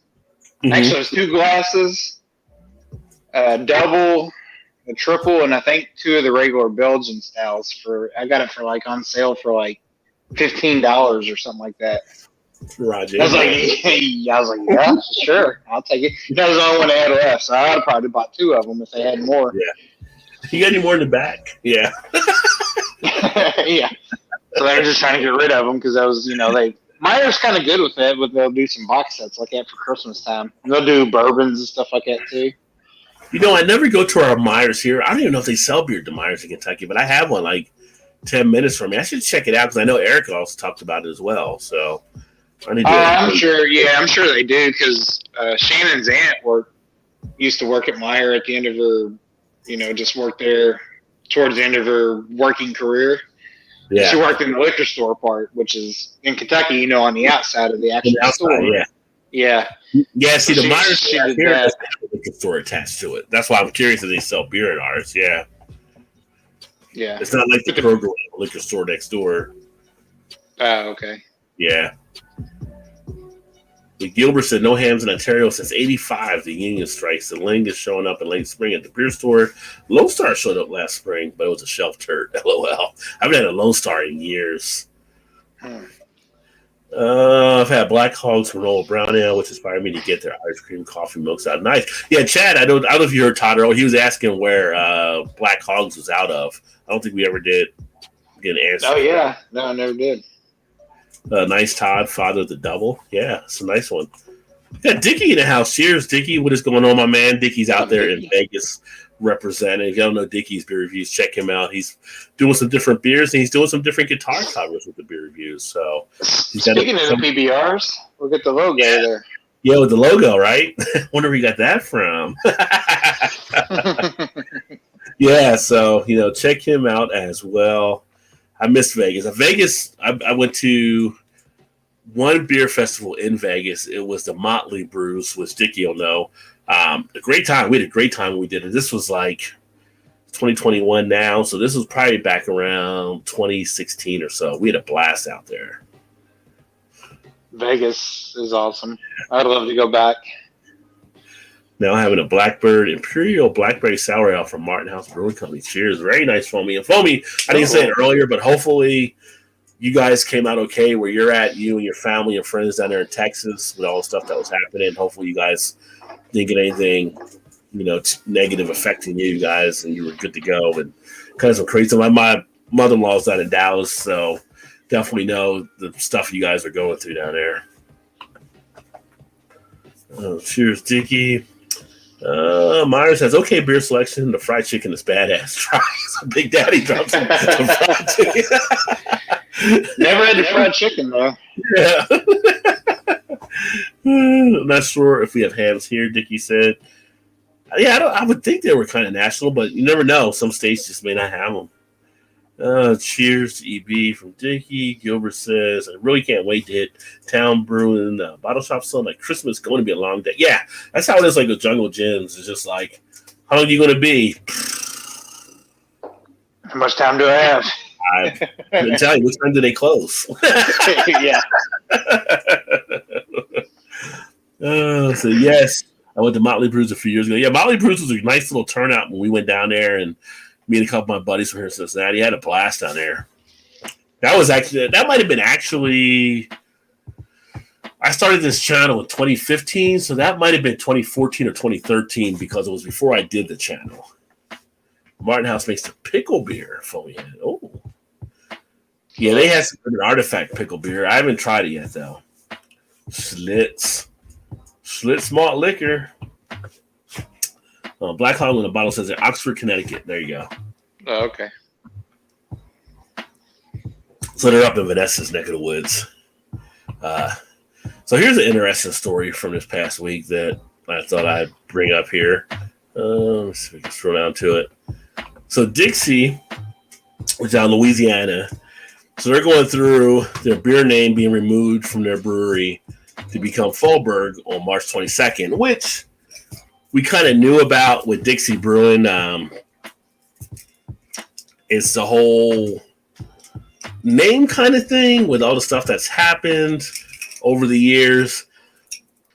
And you have to wonder, is there a point where things can go too far, I guess? Knowing like Dixie and the meaning of it, like the Deep South, to some people it has a feeling where it might not be a positive feeling. Some people obviously has a positive feeling about it. It's like I watched Josie Wales, one of my favorite movies, and I sing the Dixie song along with the guy when he's rolling across the river like everybody else does. It's for me, and it's like, so this is like, and I've had Dixie beers before, so this is like one of the things I got from Dixie when I had Dixie before. And you look at this symbol, if I can get it up here, and it's not like it's an offensive type symbol. It's not like anything like the stars and bars or anything along those lines. It's just, the Dixie type thing. It's kind of got the barley and all that kind of stuff. And you just have to wonder, like, at a certain point, can it go too far? And, like, there's breweries that don't have a name like this that have done a lot worse type actions than a brewery like this that has been perfectly fine. It was just kind of curious and didn't know your thoughts or people's thoughts watching. If you think you can go too far on trying to get everything so correct that it's kind of like you start to lose something in the whole messaging. You just lose something along the way. Well, if somebody says Dixie beer to you, what is the first thing you think of? Is that first thing that pops into your mind? Do you initially go to that, or if somebody said Dixie beer or Dixie Brewing, I would think of Southern Brewery. Yeah, but I mean, the whole idea, Dixie, is there's different ways to look at it, right? Like if you ask someone that maybe from the South, they may see it a certain way around the Confederate flag, but then someone else may see it just like that was a part of time and heritage. Like you think of Dixie music and some of the songs and things like that. So at a point, it's like it just becomes part of the landscape. So it's not. I don't know. It's like it's not something that would be like something if you said like a KKK or something along those lines. It would be a whole different type thing, right? It's just, like the Dixie South. You were going through the South, things are a little bit slower. Yeah, there's issues there. There's issues in a lot of places, but it's kind of like I don't know. It's just weird. Do you look at it as just like a part of old history? Because like the reason why I'm asking is because was it a couple years ago now? I think it was downtown Louisville was going through this where they had some old from the Confederate, the Civil War days of different statues and stuff where they were putting paint all over them, and now they've actually taken them down and moved them to different things because they felt it was racist. Yeah, and I never really knew how to take that. Like it's a part of history back then. Did it suck? Yeah, it is what it stands for now. Maybe not, but it is part of history. Like you can't erase some of your past, and I feel like that's what a lot of people are trying to do now to make it better. That's the reason why I was asking. It's not a good thing, but it's also sort of a reminder of where we were at that point to move forward. You know what I mean? Like if you don't remember some of the bad, I feel like it's going to get swept under the rug, and you're never going to get away from that. You know what I mean? Yeah, it's like for the greater good of things. Like not to, it sucks and it's there, but it's also happened in a time when we weren't even alive or whatever. Yeah, I mean that's something like that's always been kind of a complex issue, just because. Right. If you take someone like say Andrew Jackson, there's a lot of terrible stuff that Andrew Jackson had done. So obviously to have him up there as kind of a hero is a thing, but then at the same point, he's a part of the landscape of what made the country. My whole thing was, people take down statues. I mean, those areas, that's up to them if they want to do something like that. But then if you're going to have it up there, why not have the full story around the person? I agree with that too. Yeah. Story, and add, all the factual stuff that you can. Or if you're going to take them down, put them in a museum. Because I think you run the concern of you take down too much, you forget, you repeat, you're losing that part of it. That was kind of my thing. Yeah, it's like in Germany, like I guess you can say they don't have any of the Nazi type stuff, but there's things where you can learn about it, you can understand it, like in the museum or the history. They may not have displays on it, but you can still read about it. So maybe it's changing the media up or something along those lines. It's just kind of It definitely is a weird kind of topic or like about the whole thing. If I saw this and it had like say the stars and bars on it or whatever, if I get it from the camera, it would be a totally different feel, right? It might be like, well, okay, maybe you want to update that logo and switch it up to where it's not the stars and bars, but you look at it and it's not done like in an offensive way. Where they're at down in Louisiana, I think they're pretty much in a diverse community. They do a lot of stuff in the community. There's no issues that come out of Dixie Brewing. I've met people from the brewery before, and it's just like sometimes a name is just a name on something, but name up over those years all because things change. It's like the whole thing with the Nazi swastika is before the Nazis took it over, it had positive meanings from some of the I think it was like Native American or Spanish ancestors, whoever had that previously, but it got taken over by the Nazis and got turned into something bad. So now all their history is tainted because someone else came along. It's kind of like, where do you say, okay, enough is enough, as far as the Dixie Chicks, they take Dixie off of their name, but it's like, you're from the South, you're from Dixieland, why not keep the Dixie Chick? But right, yeah, that's an actually really good example right there. Yeah, at a certain point, does it get too far where culture's kind of turning everything over too much? So, I don't know. It's kind of makes that decision, I guess. Yeah, almost to the point where it's kind of they almost try to sissify things a little bit. Yeah, and you get Like, to I a know it's a point. gray area and some people's feelings get hurt or whatever, but it's kind of almost like it's history also at the same time. Like, you can't erase history. And you're only going to get better in the future if you kind of build upon that. You know what I mean? Like, It's like if you're in the jury pool and you're in a trial, and you're one of the jurors, and the attorney says something, and the judge says not to allow it. Jury, please disregard that last comment.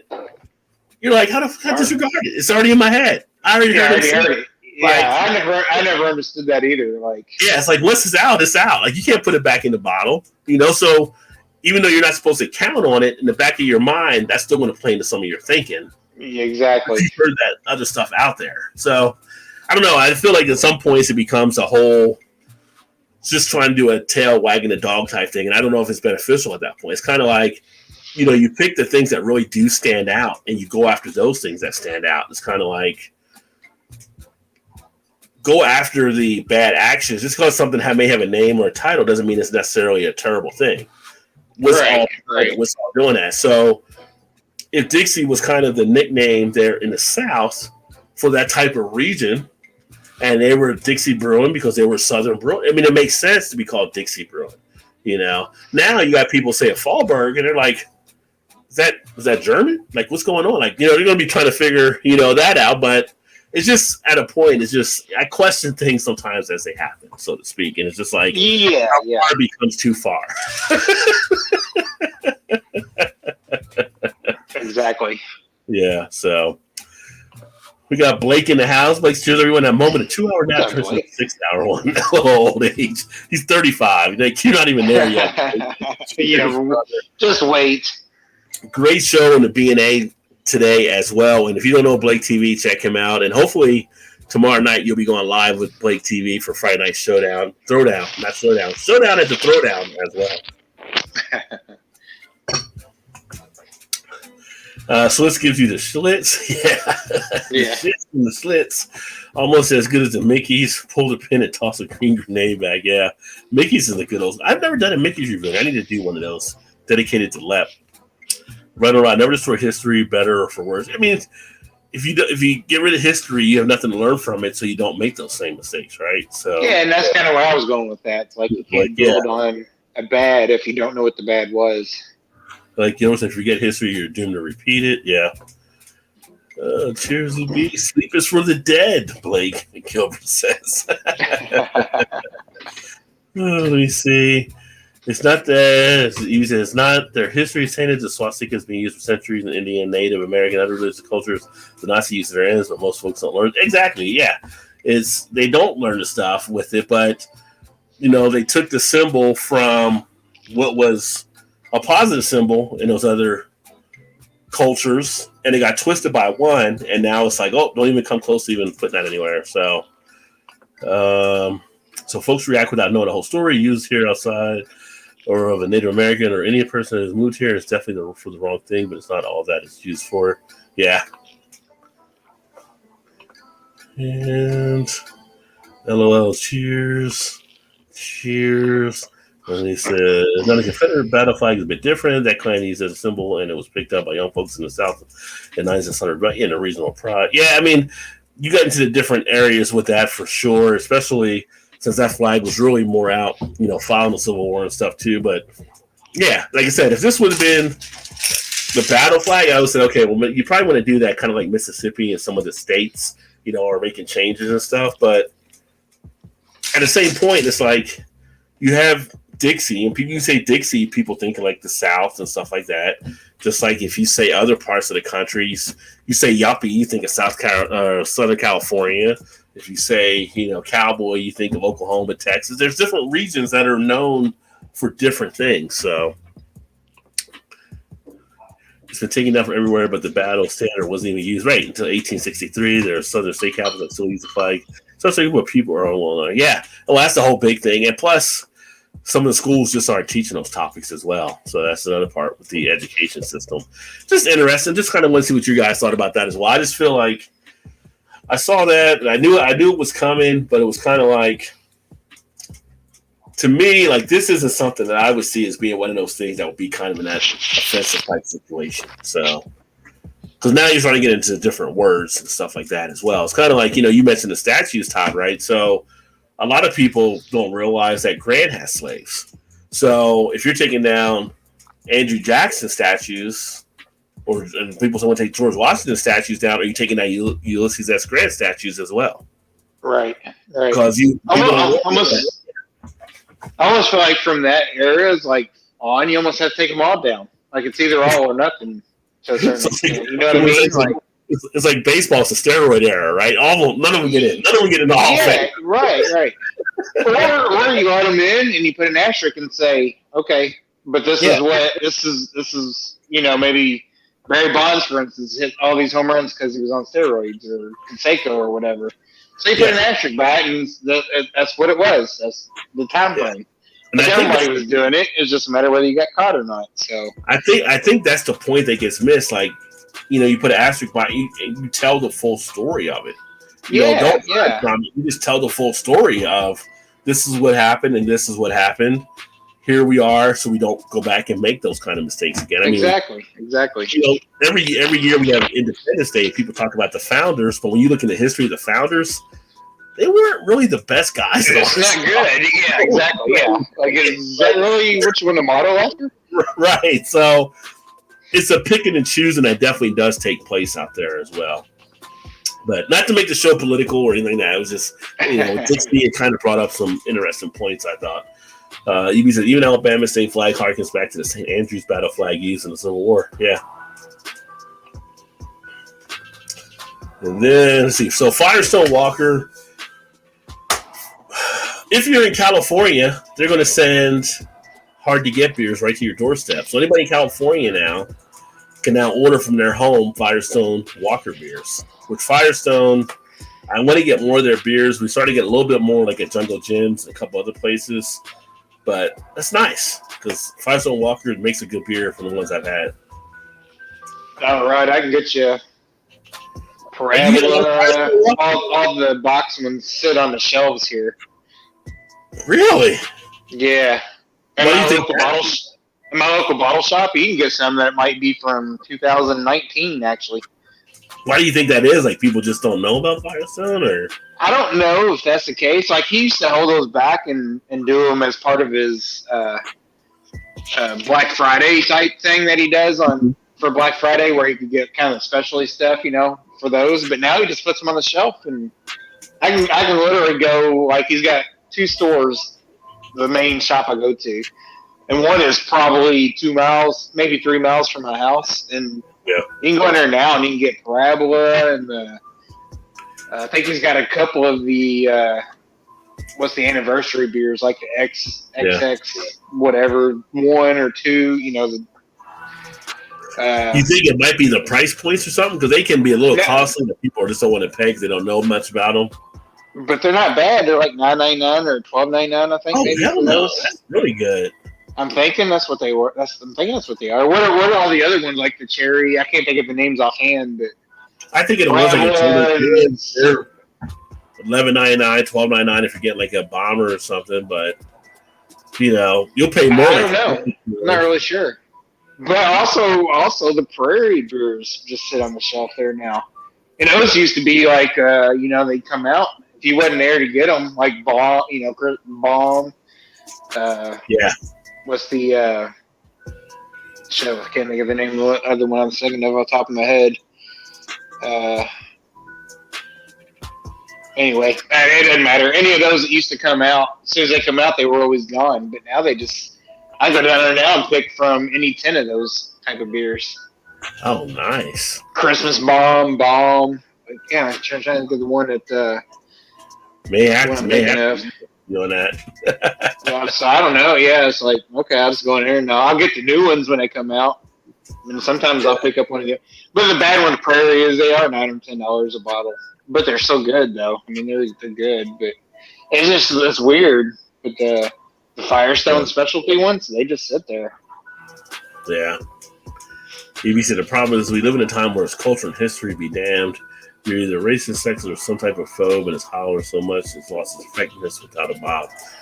Well, there's definitely some times where things are jumped out there, and it's kind of like, okay, that doesn't really apply to this situation, but people are just on board from the headlines and stuff. And it's just that gets back to people not fully researching into some of the stuff as well. It's, I made fun of like Ted Cruz, what he had actually done this past weekend, but it wasn't like there weren't Democrats that skipped town and stuff either. It may not have been a senator or a congressman, but there were like mayors and stuff that were like telling people not going. They were skipping town and going places. So it's kind of like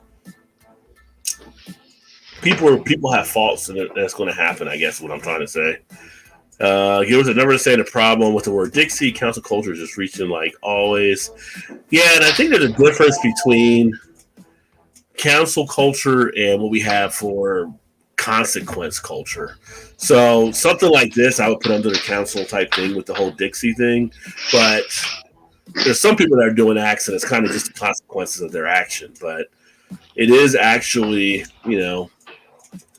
things are popping up, and now it's even hitting. It's like on the left, like the I think her last name is Nandon, that's trying to get nominated under Biden. It's like she's not going to get. It's like she tweeted so much about some of the Republican side. It's like you're not getting in. Like they're already talking about giving her a different job because she can't get confirmed. I mean, there's a way to handle yourself, and she kind of failed at how you would handle yourself. I mean, sometimes you appreciate when people are saying stuff they're saying as they're thinking they're being honest, but sometimes it's just like there's no room for error nowadays when it comes to stuff. So when you do things like that, you're going to get called to the mat nowadays. So I'm going to tell you, this Lagunitas Willowtie Stout is pretty damn good. A Yankee Rub Road. it in. Why don't you rub it in? The South adopted and used to go into battle region, became known as Dixie afterwards, so their history, but I've never associated with anything racist. Same with the folks I know. If we're from Dixie and remove one with the folks who demand regional pride is stupid as shit. Yeah. I mean, all that stuff kind of plays. Like I said, one of my favorite movies to watch is Josie Wales. Like, my wife hates when I watch it because I sit there freaking doing lines to the movie because I watched it so much. It's just like, and he's a Southern cowboy or whatever, and, they sing the Dixie song there when he goes across the river to get away from the redcoats and stuff. But it's kind of like, or the redlegs rather, it's kind of like, it's part of kind of that history and stuff. So it's kind of like, just because you lived in a certain region doesn't mean you were actually part of that region in certain ways, right? Like you could live in the South in certain areas. It doesn't mean you were racist because you lived in a town that might have been a racist town. You could have been helping a lot of the people too, but you were just in that town as well. Right. And it's almost guilty by association. Yeah, just because if you're automatically part of that town, people are automatically throwing the dart at you like you're part of that town, so you must be bad. Like, no, it doesn't. It doesn't work that way. It's like you watch something like Schindler's List, and he's like, he's in the Nazi army, but he's also helping people get out. So just because he's in it doesn't mean he's not also trying to help out. People get caught up in stuff. It's just to a point it becomes mind-boggling. Just some of the stuff, and it's kind of like, instead of a group think, people need to have an individual think on a lot of stuff. Like, you need to look at stuff like in the job that I do, we look at things on a case by case basis. You can't make a generalization about the whole thing when everything is always the same. And we've gotten to a society where we just generalize in general about stuff. So Prey does a lot of collabs with collective arts up here. Nice. Well, 2 good breweries, so I would definitely be down to have those.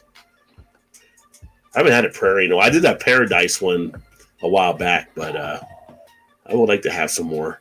Too bad Beer Man's not here. Although if Beer Man was here, he'd probably cry right now.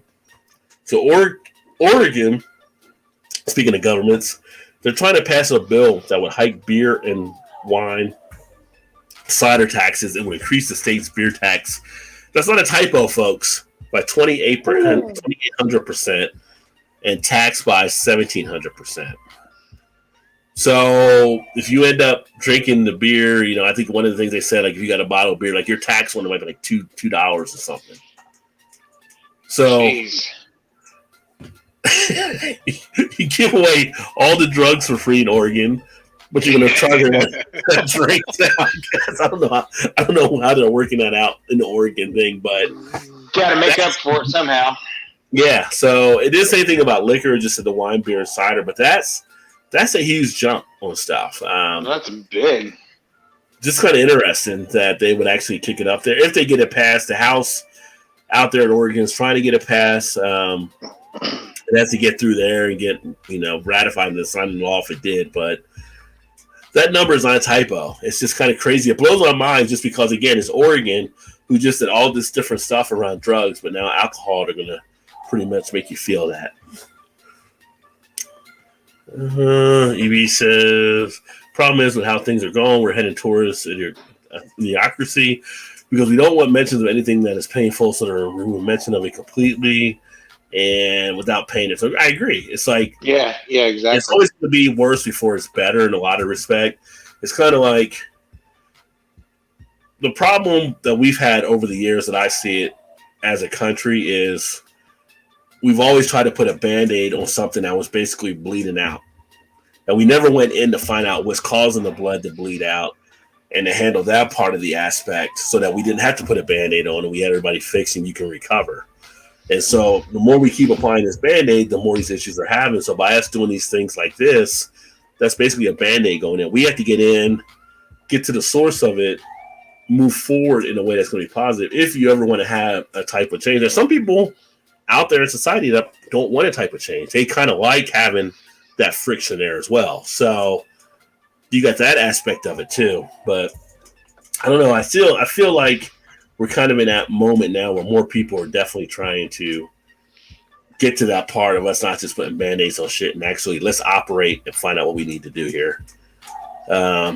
Interesting thing out of Spain, a robot dog will serve you beer in Seville, Spain, as they're working with keeping table service COVID safe. So essentially, you're at your table, as the robot comes over, he's got like 12 beers on his back. I've seen a picture of it out there, like a little metal robot type dog. You take your stuff off, it goes back, gets the next order. And I got to admit, it's kind of a nice idea. And then it's like, could this lead to a future where people are losing jobs? Well, yeah, true. Yeah, as you start getting more of the robots in, robots aren't asking for a break. They're not asking for time off. Maybe they need to recharge their battery at some point, but I don't know. It's kind of like things happen in society as we go that create other openings. And you think about this may lead to something like that where we put more automated. They've already been trying for years to get the McDonald's automated when you go in there, order and stuff and get less people in. And that was, it's an interesting idea. And I kind of think it's kind of cool. But at the same point, I start thinking in the back of my mind, well, they have this start happening. And this just starts catching on. How many people may be out of jobs down the line that kind of your wait people? I mean, you still have your waiters, you have your brewers, all that kind of stuff at a brewery or whatever it may be, but now you don't have the people having to bring you the beer because now you got this part of it.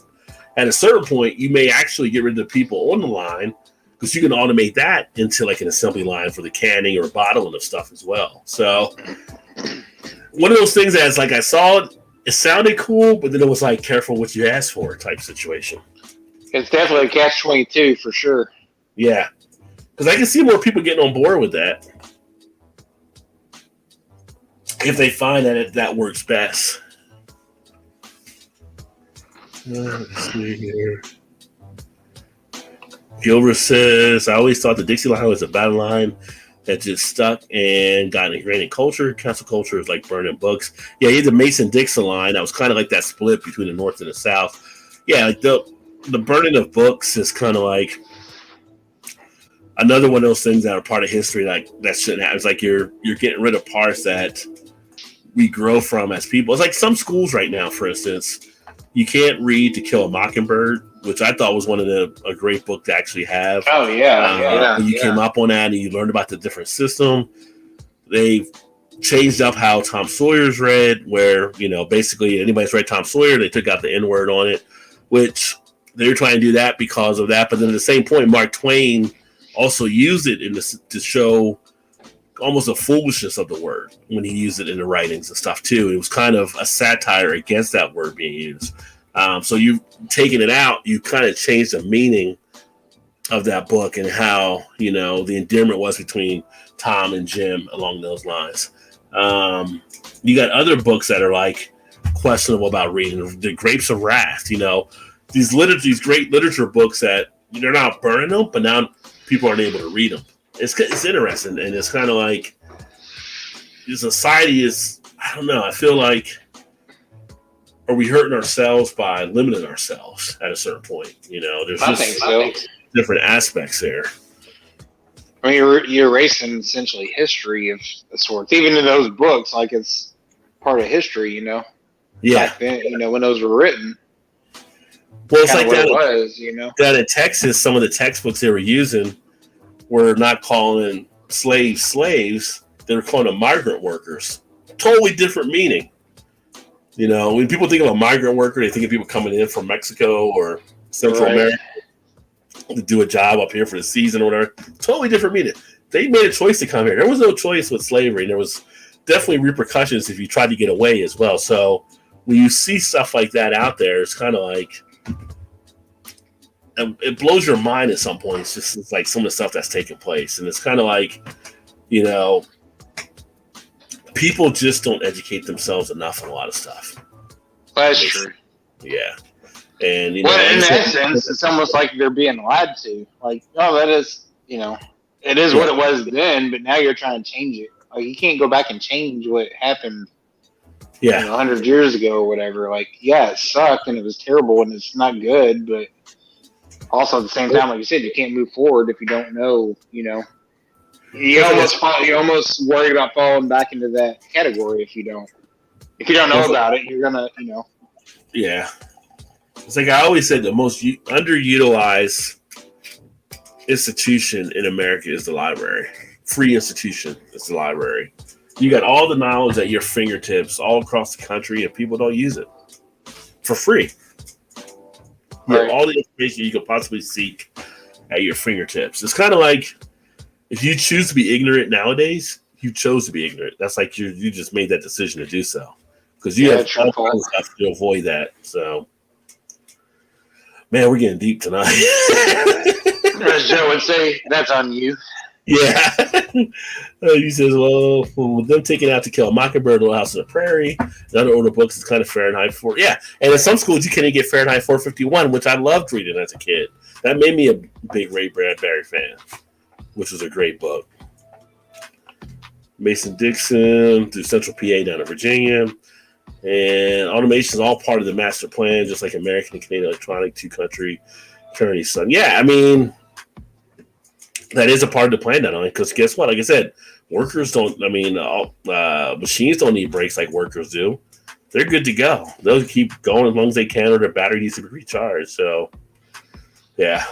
At least we all watch Terminator, so we know what to do when Skynet takes over, right? And then the last one I had today, because this is actually a beer that I'm going to see if I can try to pick up.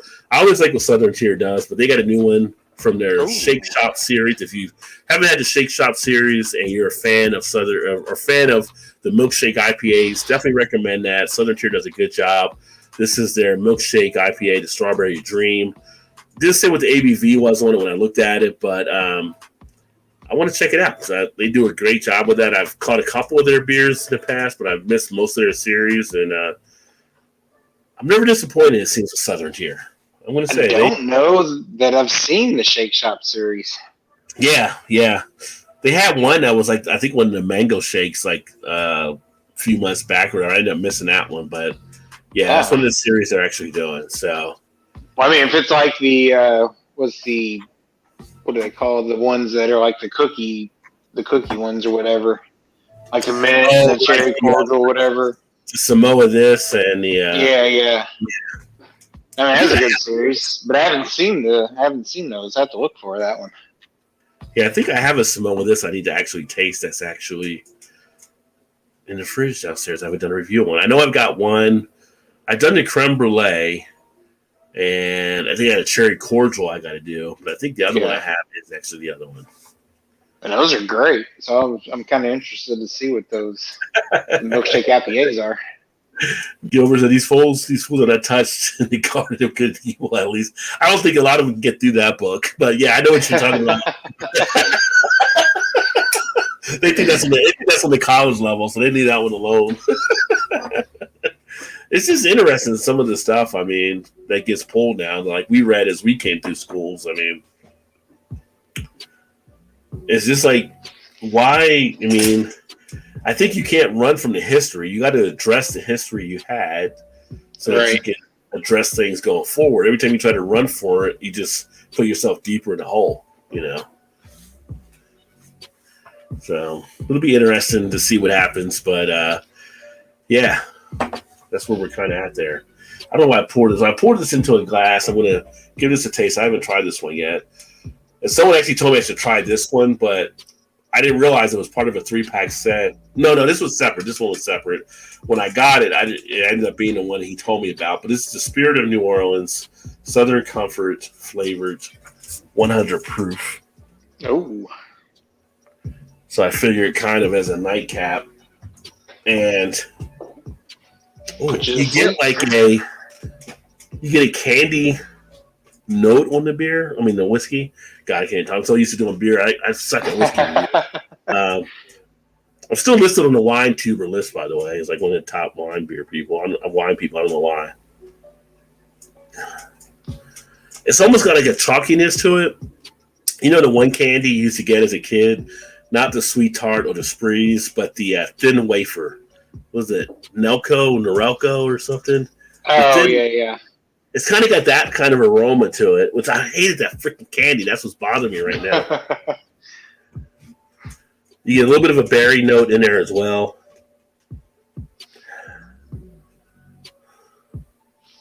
I feel like this is... I used to love Southern Comfort, but I didn't always love Southern Comfort the next morning. And I feel like this is like some past lives I'm revisiting now. Like Damn you! Where have you been? It's been so long. Come back, Rajay. It's interesting. A little bit of a peppermint type feel to it. Almost a little bit of that NyQuil type feel as well in the nose. All the good stuff you want in the whiskey, right? So, down the head.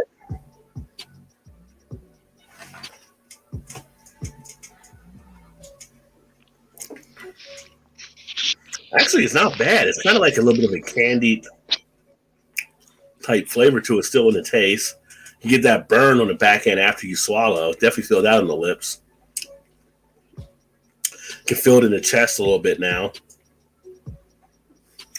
A little bit of a strawberry type appeal in there. Honestly, it's not that bad. This is a nice one that you could mix up.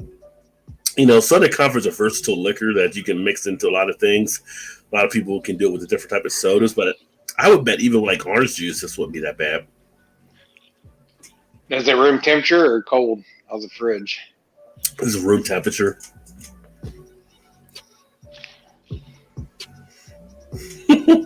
Yeah, it's you get a tickle in the throat for sure when you drink it.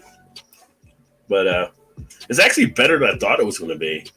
Is that I picked it up on a whim just because I haven't had Southern Comfort in a while. What's the proof on that? 100 proof, 50 ABV. Oh, okay. And I had a coupon from Kroger because we get coupons on liquor in Kentucky, which is funny. Really? They had on sale, so it was usually $23.99. They had it on sale for like here we go, $15.99, right? I had a $3 coupon, so I got it for like $12.99 for $7.50 bottle. So I'm like, well, yeah, I'll go ahead. Yeah, why not? Yeah, why not? So, like I said, I don't find deals. Deals find me. I'm just saying. I mean, you should never look for them, right?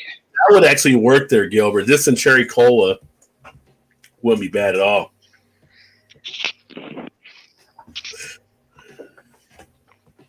The only books you need is Rumblefish and The Outsiders. I remember those two. I remember The Outsiders was always funny just because when the movie came out, all the girls were into the movie at the time because it had all the so-called pretty boys at the moment or whatever. So even my wife back in high school was like, "You ever watch The Outsiders?" I asked like we were dating. She said, "Yeah, like Matt Dillon and Ralph Macchio and blah blah." Like I didn't ask for a cast listing. I just asked if you watched the movie. Right? Yeah.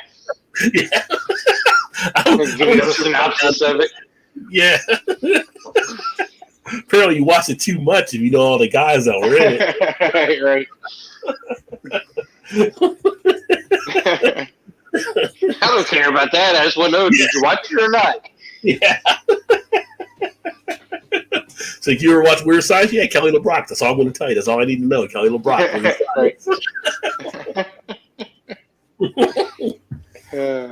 Man, she became a household name for boys back in the 80s. Oh, yeah. Still watch that movie once in a while when it's on. Oh, Weird Science is on. I haven't seen that in forever. Yeah.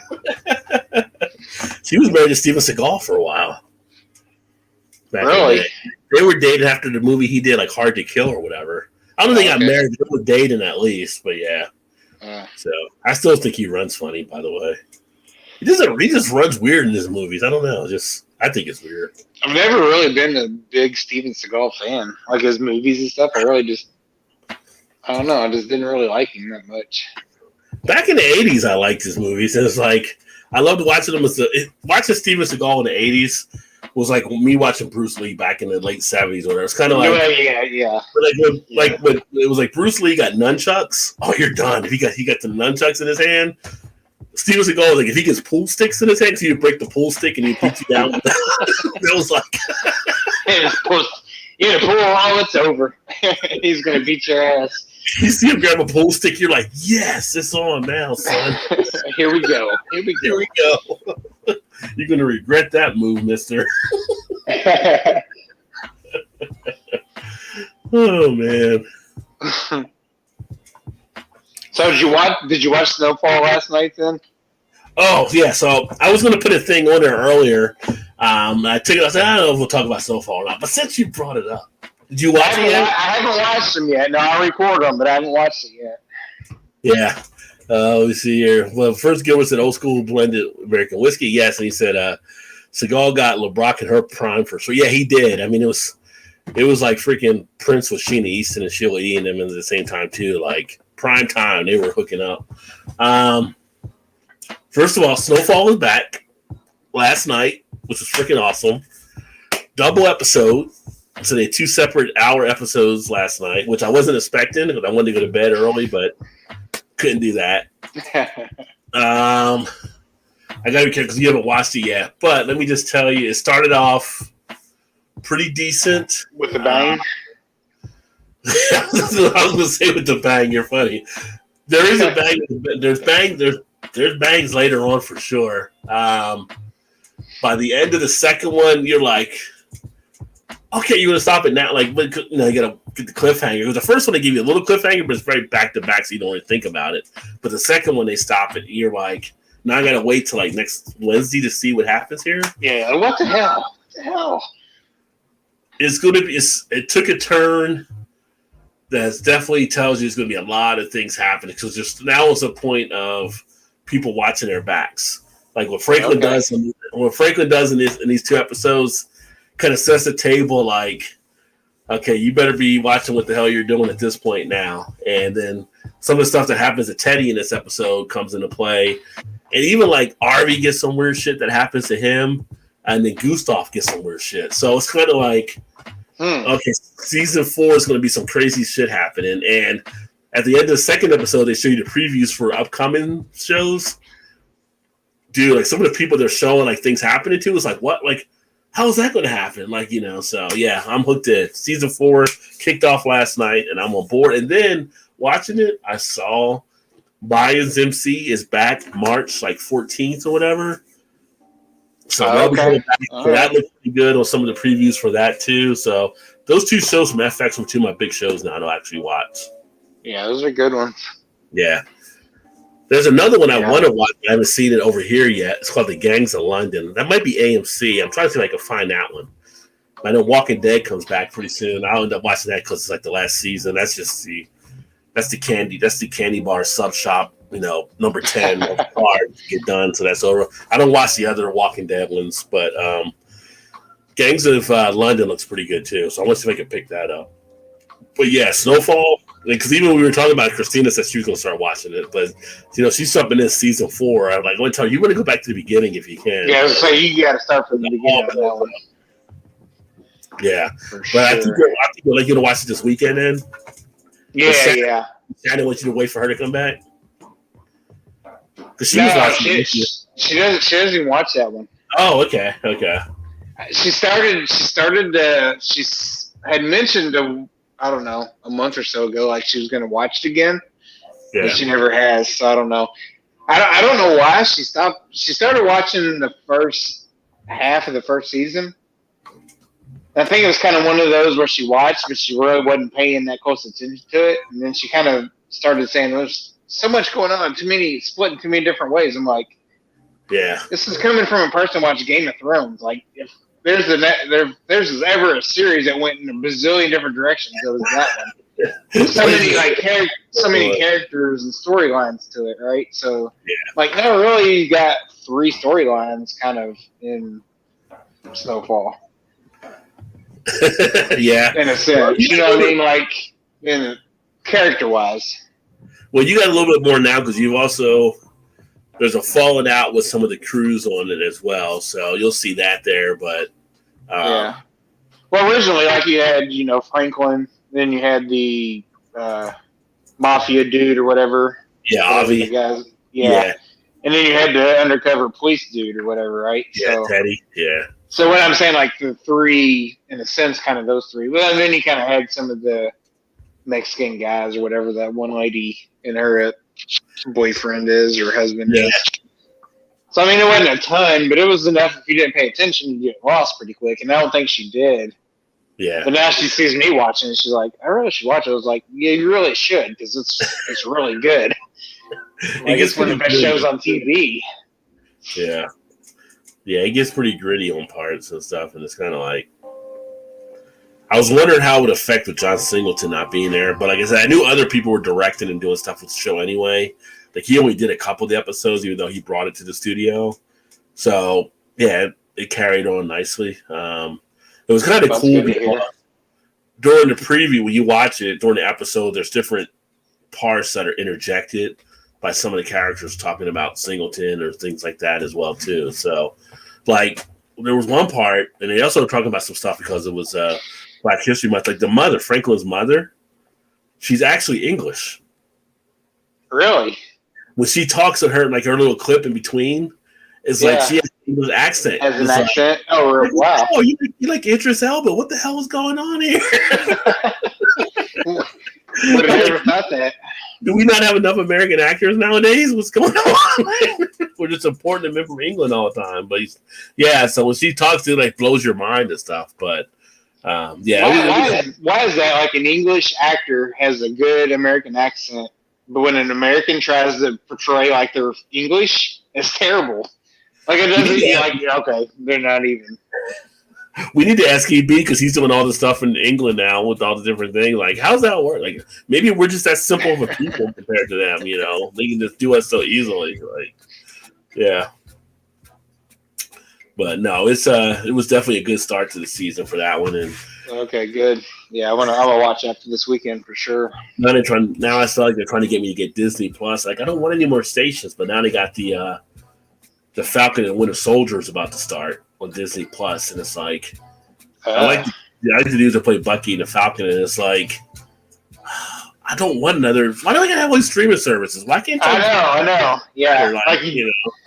You drop cable because it got so expensive. Now every single station has its own streaming service. So now when you get them all, get the ones you want, you're like, okay, I might as well just should have kept cable anyway. Yeah, they're like, if you get this, you get Disney Plus you get ESPN Plus, and you get this. Like, I don't want all those other ones. I just want to watch one. I just want that. Yeah, and they won't binge it because they want you to watch the whole time, right? So they do an episode like WandaVision. I haven't watched, and people seem to like that one as well. I do hate the fact that, like, so we get Apple TV. We got a free subscription because Shannon and our daughter and my mom all have Apple phones. So we got a free year's worth of Apple TV. And they do that shit. Like, Disney Plus is the same thing. Like, when a show comes out, it just comes out once a week. Like, it's regular TV. Yeah. Like, you got your own service. Why don't you just bring them all out at once, like Netflix? Like, everybody wants to binge that shit. Nobody wants to watch it week to week anymore. Right. Just an update for the people that are NCAA fans. Right now, Michigan State's up 64-63 on Ohio State. Yeah, I'm watching it. I didn't realize Ohio State was ranked number 4 either. Yeah, they're legit. That game last week against Michigan, that was one of the best games I've watched in a long time. Those teams are good. Tom Izzo can get a team together to put on a run towards the tournament. And they were terrible. Michigan State was not good until they played Indiana last week and beat the what out of them.